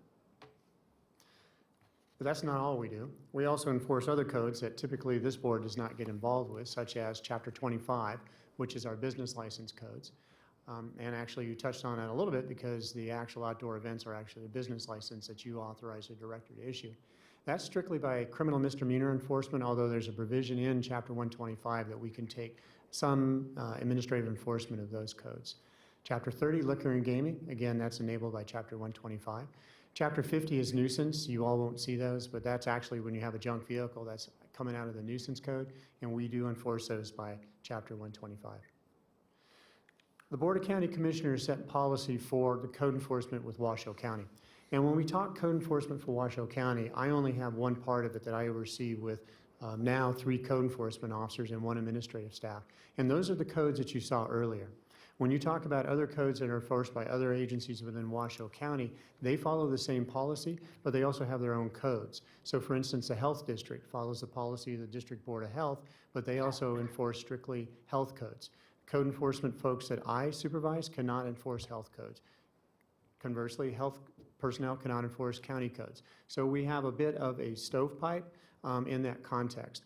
But for what you mainly deal with, you'll be dealing with code enforcement within Community Services Department. Complaint driven is number 1. We do not proactively go out and search out complaints. We receive the violations, receive them on complaint. We investigate. If it determines the complaint is founded, then we'll, as appropriate, initiate violation, enforcement action for the violation. Voluntary compliance whenever feasible, and that's a key component from the board's direction, and I'll touch on that a little bit later. And the last point, and equally as important, is administrative enforcement is our primary enforcement tool. I discussed and touched that earlier, but we only take criminal or civil measures when administrative enforcement has proven ineffective in achieving compliance to the codes. So we have several tools that are outlined in Chapter 125, and I'm going to cover those, and I'm going to touch on the first one a little bit later on in the next slide. First, warnings and administrative penalties. That's the principal tool that we do, and what that means is we're going to give somebody a warning. Hey, looks like you got a violation on your property. Here's the exact violation. Here's what you have to do to correct it. And we have to provide time for them to correct that violation. If they do not correct it, we issue administrative penalties, and I'll go into that a little bit later. Stop activity orders. Actually, stop activity orders for all Chapter 100 actions, the building division does no longer issue those. It's issued out of the code enforcement team. That's simply stop what you're doing. That's a stop activity order. And there's methods that we use and mechanisms to enforce that stop activity. Remediation order is sort of a nuance of a stop activity. What you've done is immediately endangering the public health and safety. Not only do you need to stop it, but you need to remediate it and correct it right now. And that's what a remediation order is. I will tell you that in the time that I've been over or supervising code enforcement, we've issued maybe 20 stop activity orders, and we've issued 0 remediation orders, because you really have to have an immediate threat to public health and safety to do a remediation. Finally, the last tool we have in our administrative enforcement toolbox is abatement. And what those are the various types of abatement that are authorized in state law and then, of course, promulgated in the county code. What that really means is that's asking the county to go onto the property if somebody does not clean up. Abatement, first and foremost, you approach somebody, you say, you got a problem, you need to clean it up. And if you don't clean it up, the county's going to come in here and clean it up for you. And oh, by the way, we're going to charge you for all the time, effort, materials that we did to do that. But what that really translates into is we're going to expend public funds to correct a problem on somebody's property. And that's a big major step for the Board of County Commissioners to take that step to authorize anybody through any of these methods other than the court to do abatement. And there is when you look at judicial, that's actually a court-ordered abatement. The time I've been supervising, we've actually had 2 abatements. Both of those were court-ordered, and the court actually ponied up the costs for the abatement itself. So back to the warning and penalties, because that's our principal tool. When we're required to give an administrative warning. You can do it verbally or written according to the code, but what we say in our department policies is once you deliver an oral warning, you always follow it up in writing. So we have a record and we make sure it's very clear. The code is also very clear that for a first warning, we have to allow no more than 30 days for the individual to come into compliance. Our policy is if it's the first time around the block with us, we're going to give you the entire 30 days to come into compliance, because we want to make sure that you understand what the violation is, that you know what you have to do to correct it, and you've had sufficient time initially to do that. The code also allows extensions of time at the discretion of the code enforcement officer. Those are 2 very broad categories that we can allow extensions.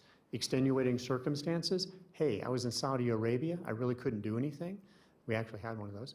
Or the second one is I am working towards progress. I've either provided a compliance plan or I have 6 junk vehicles, and in the 30 days I was able to get rid of 4 of them, so can you give me an additional 15 days to get rid of the other 2? So in that case, we can provide extensions of time. Administrative penalties are tiered, and these may look low, and they are low, and they're low on purpose by direction of the board.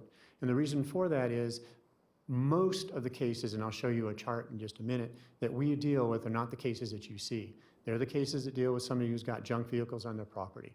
We do not want to unnecessarily burden them with outrageous penalties for those sort of offenses. So these are tiered. First penalty, $100, second penalty, $200, third and subsequent, $400. In that structure, when we issue the penalty, we have to allow an appeal time period. That's 30 days. If the individual comes in and pays within that 30 days, they actually get a 50% discount. That's on purpose. It's encouraging them to pay the penalty. Because if they don't pay the penalty, we send that penalty to collections, and collections, if it's uncollected, puts a lien against their property. And it's the same status, by the way, as mechanics lien. It's not a status like a property tax lien, it's a mechanics lien. Prior to issuing any of the second, third, or subsequent penalties, we do have to issue a warning. You always do warning, penalty, warning, penalty.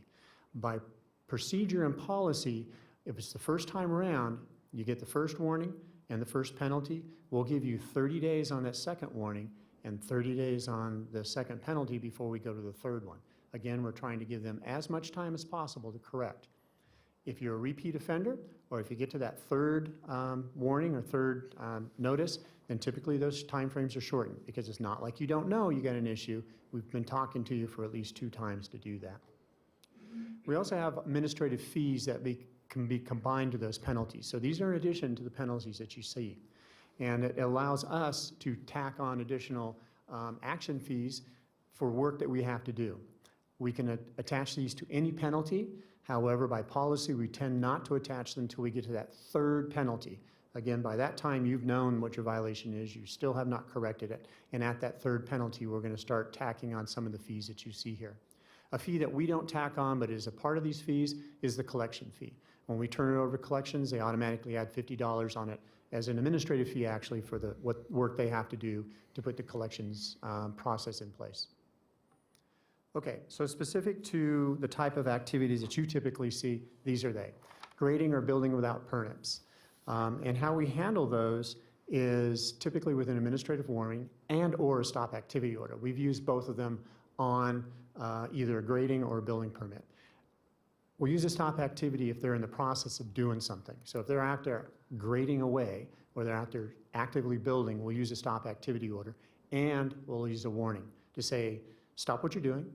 This is what you have to do to come in and correct it. Oh, and we're giving you a warning. If you don't pay attention to it, we're going to come and give you a penalty.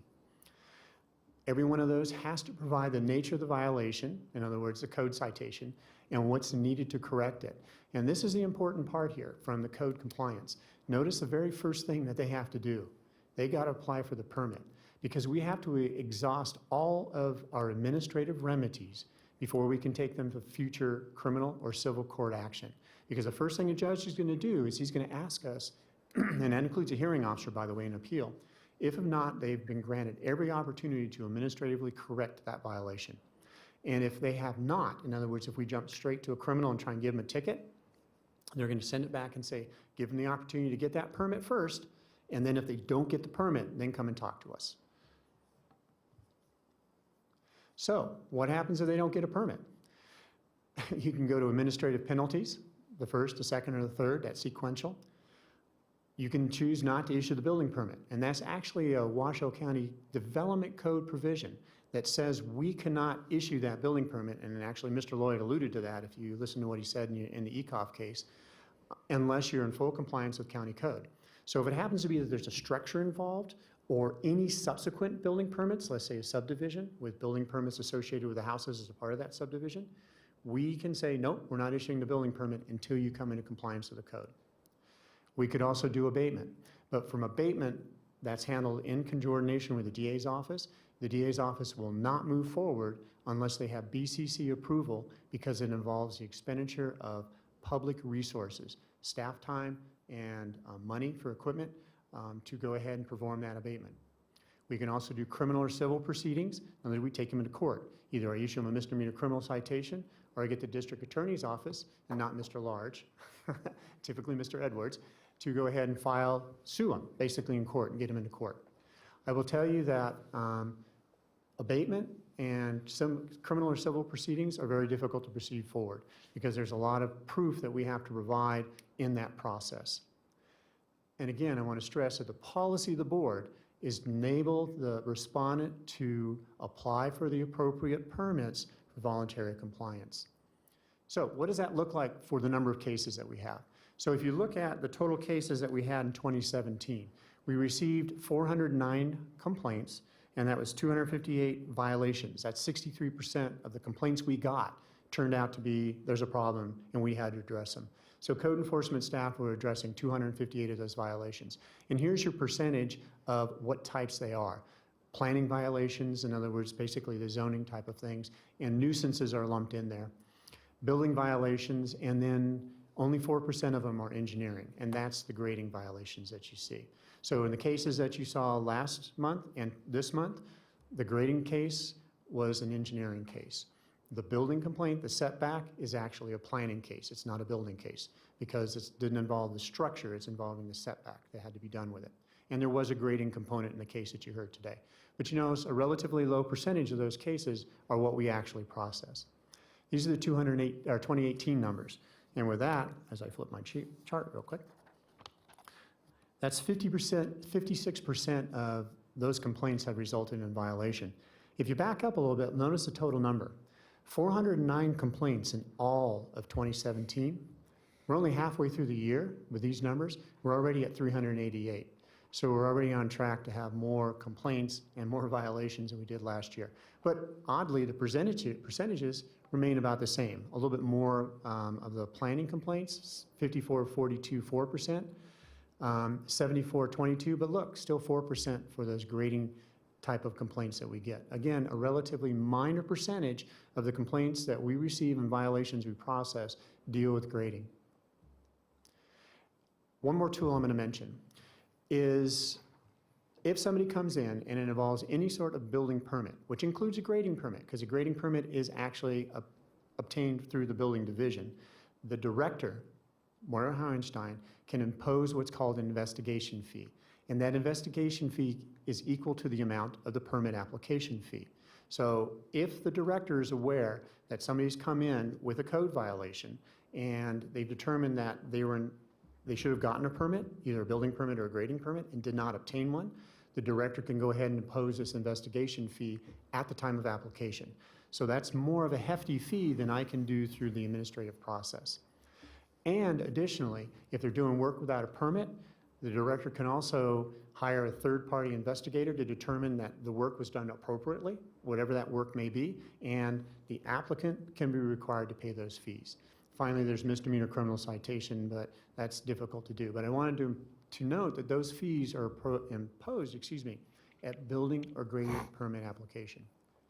So I'll close and then open up for questions.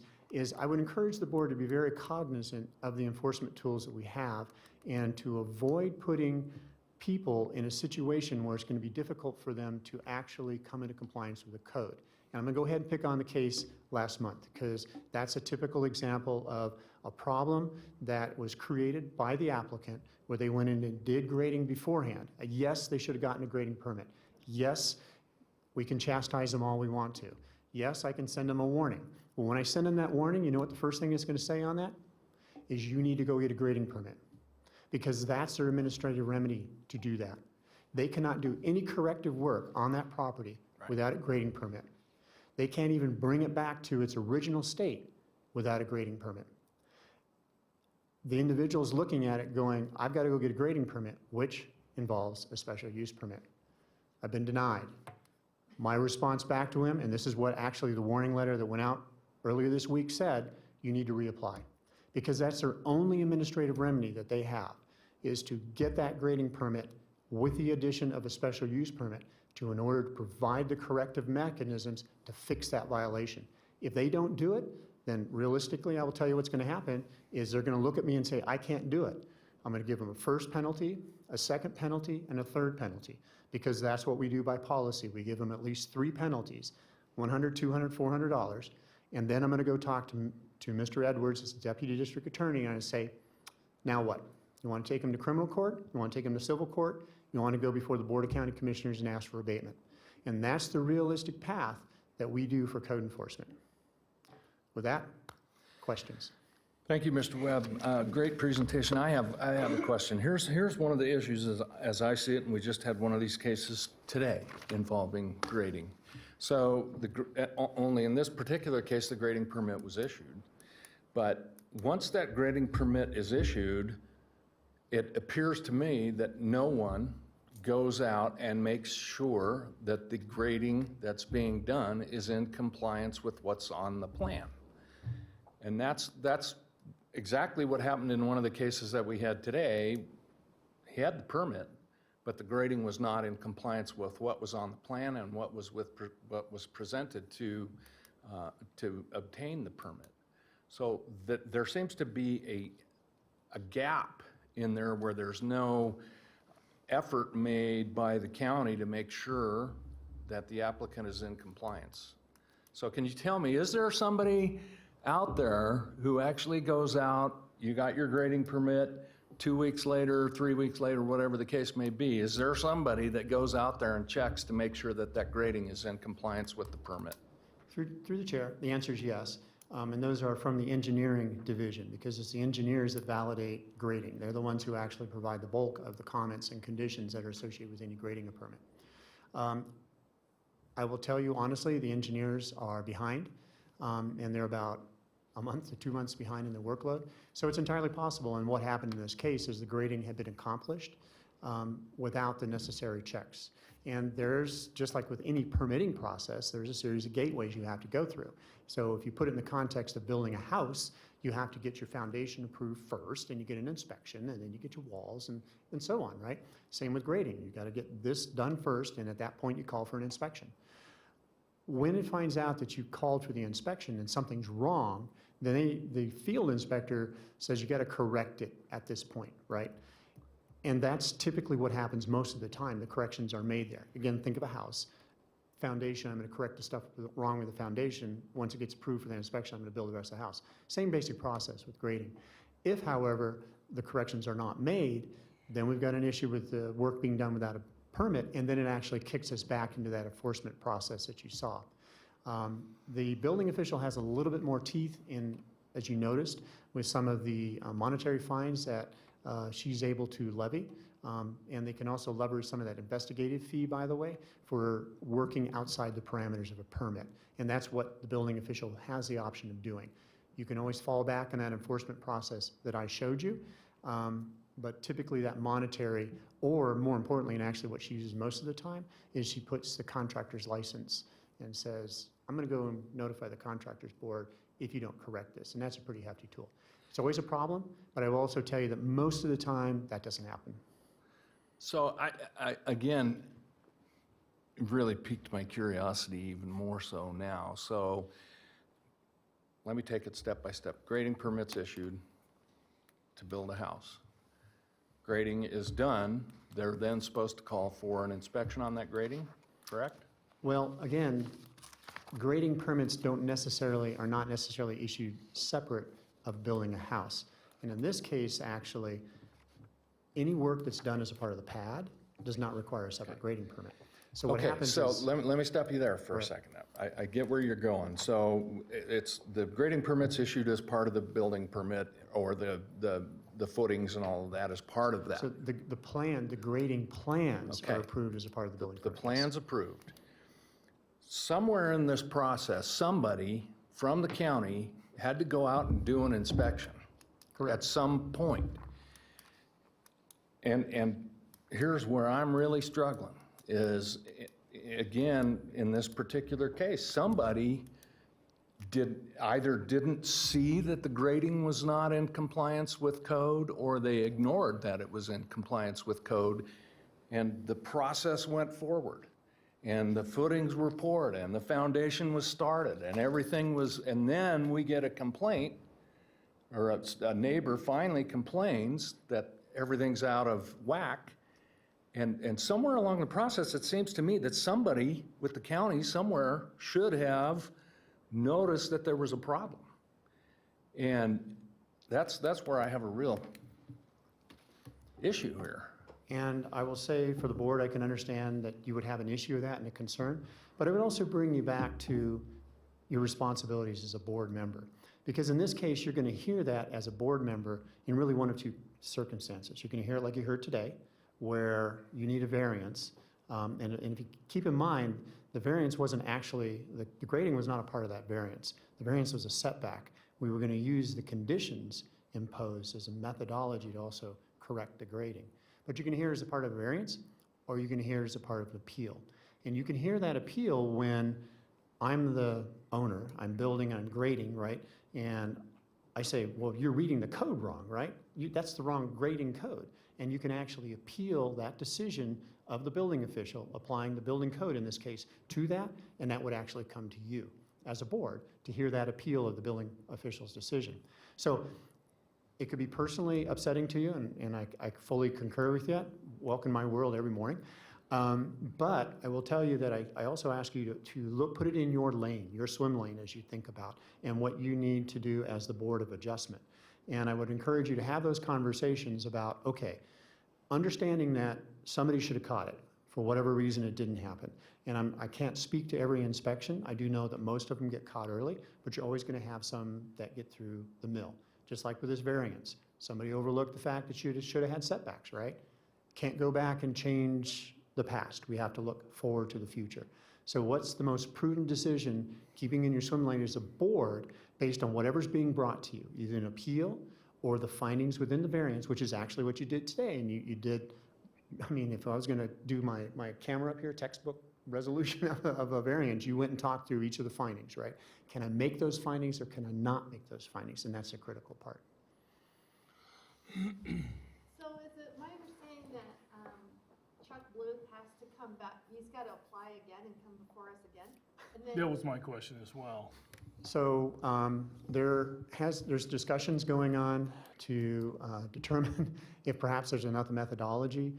In the end, the work that he has to do to correct the grading needs to be supervised. I wasn't here last month, so. I know. Needs to be supervised. And by that I mean supervised. It needs to be done under the auspices of a valid Washoe County permit for two reasons. One, we need to make sure that before any more dirt is turned, that we have a good idea of what the heck happened.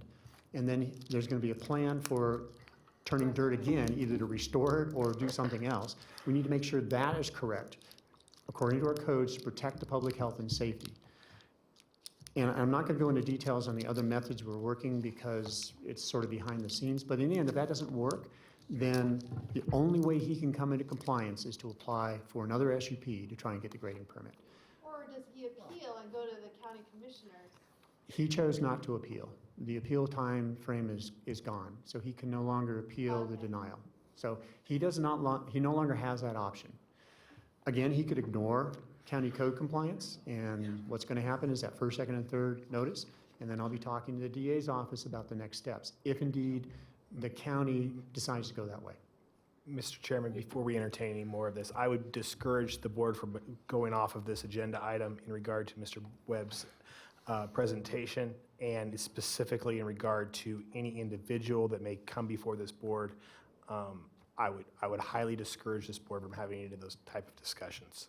Thank you, Mr. Large, and just, we're talking hypothetically here, but thank you. We'll just have to be careful. And I just want to make one point, Bob, is that, you know, when we're on this side of the table too, things appear not quite as cut and dried at times. I understand the county's efforts, and I appreciate the fact that you're at 388 complaints already in July. That's amazing. And I hope you have the staff to handle complaints, because I know how time-consuming and difficult they can be. So I hope you guys have the staff to handle that.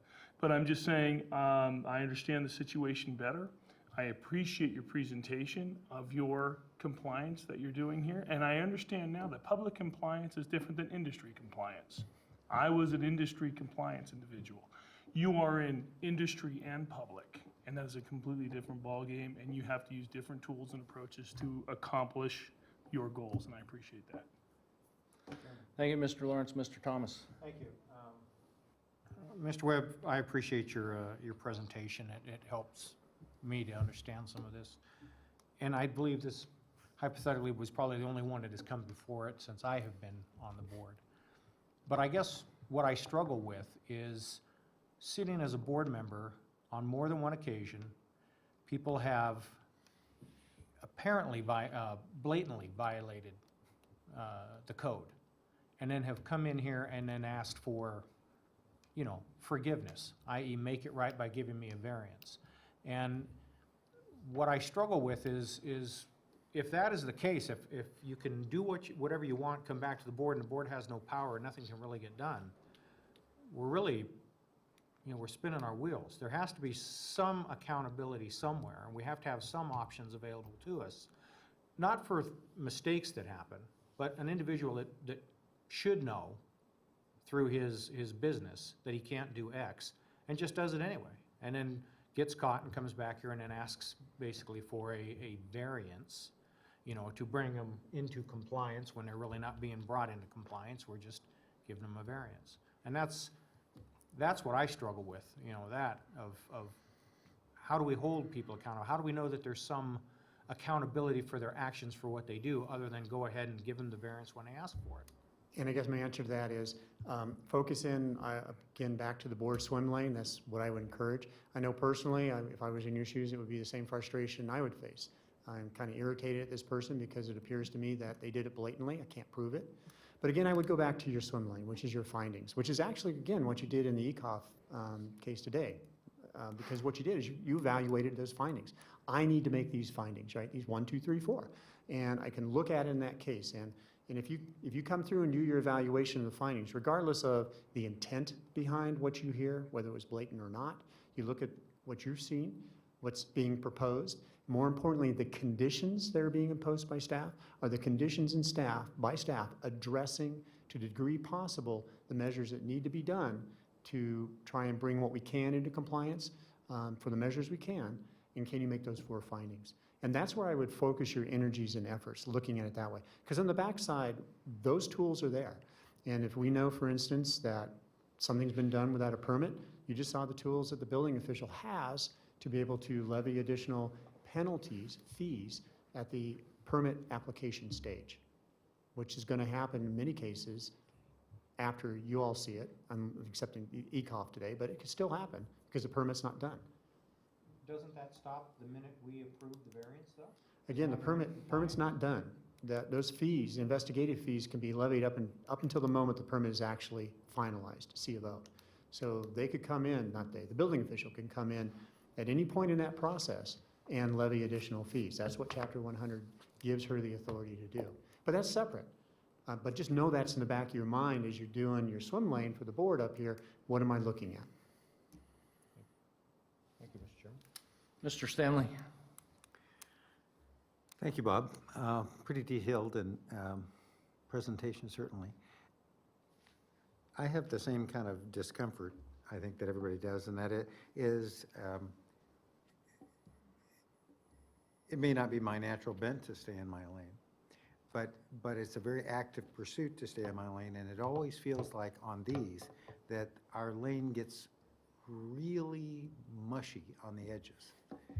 So can we find those, can we make the findings? Or are we taking one for the team? And we've all been around here for a while, in one capacity or another. It feels like, and I understand that it may not be, but it feels like that something downstream of planning happens and planning takes the hit. And I think what I'm hearing, at least the way I feel about it, is what can we do downstream to reduce the number of these that come forward? That seems, it strikes me as slightly peculiar, more than slightly, that enforcement is by citizens saying, hey, what about that?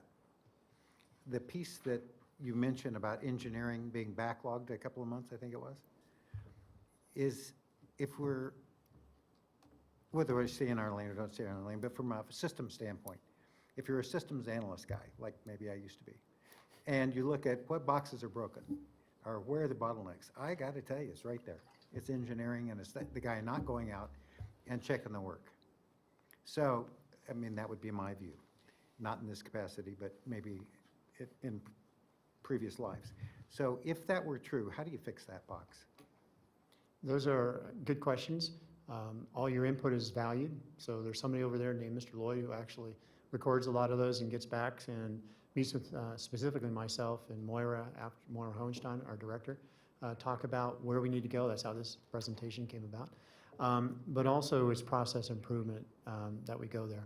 And again, I would stress back to your point about the mushy sidelines, being able to articulate the findings. And you as a board do that very well, but I would just say that's what you need to continue to do, is you tie it right back to the findings and you say, this is that finding and this is articulation, yes or no.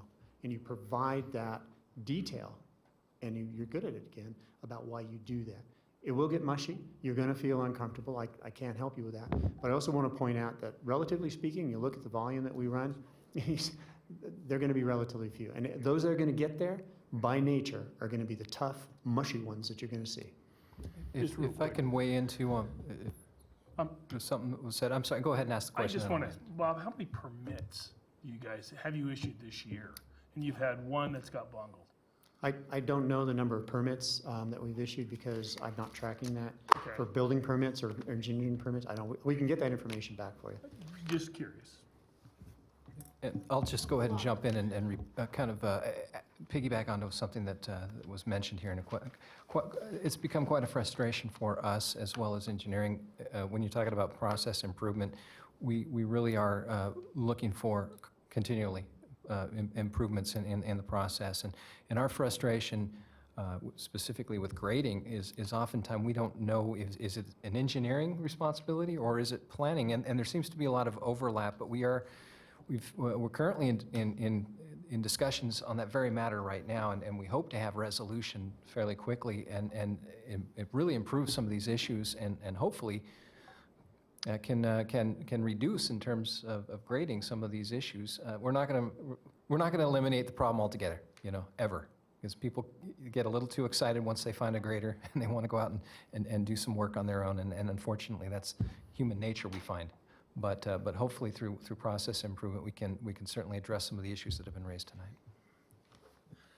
Thank you, Mr. Lloyd. Thank you, Mr. Webb. I find that very helpful. I don't know if it will alleviate my frustrations or not, probably not. And I will say that I've been on the board for a very long time, and very few cases have come up before us, I think, where my feeling is that somebody did something intentionally and is seeking forgiveness rather than permission.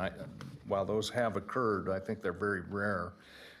But it does seem that the process needs to be really examined maybe a little bit further, and there's probably always room for improvement somewhere along the line. But I appreciate your presentation. And one last point, again, I know that from the management perspective, we always encourage board members to reach out to the staff members assigned to a case before your hearings so you can talk to them, right? Same with me. If you have questions along those lines, you can find me. I'm still out there.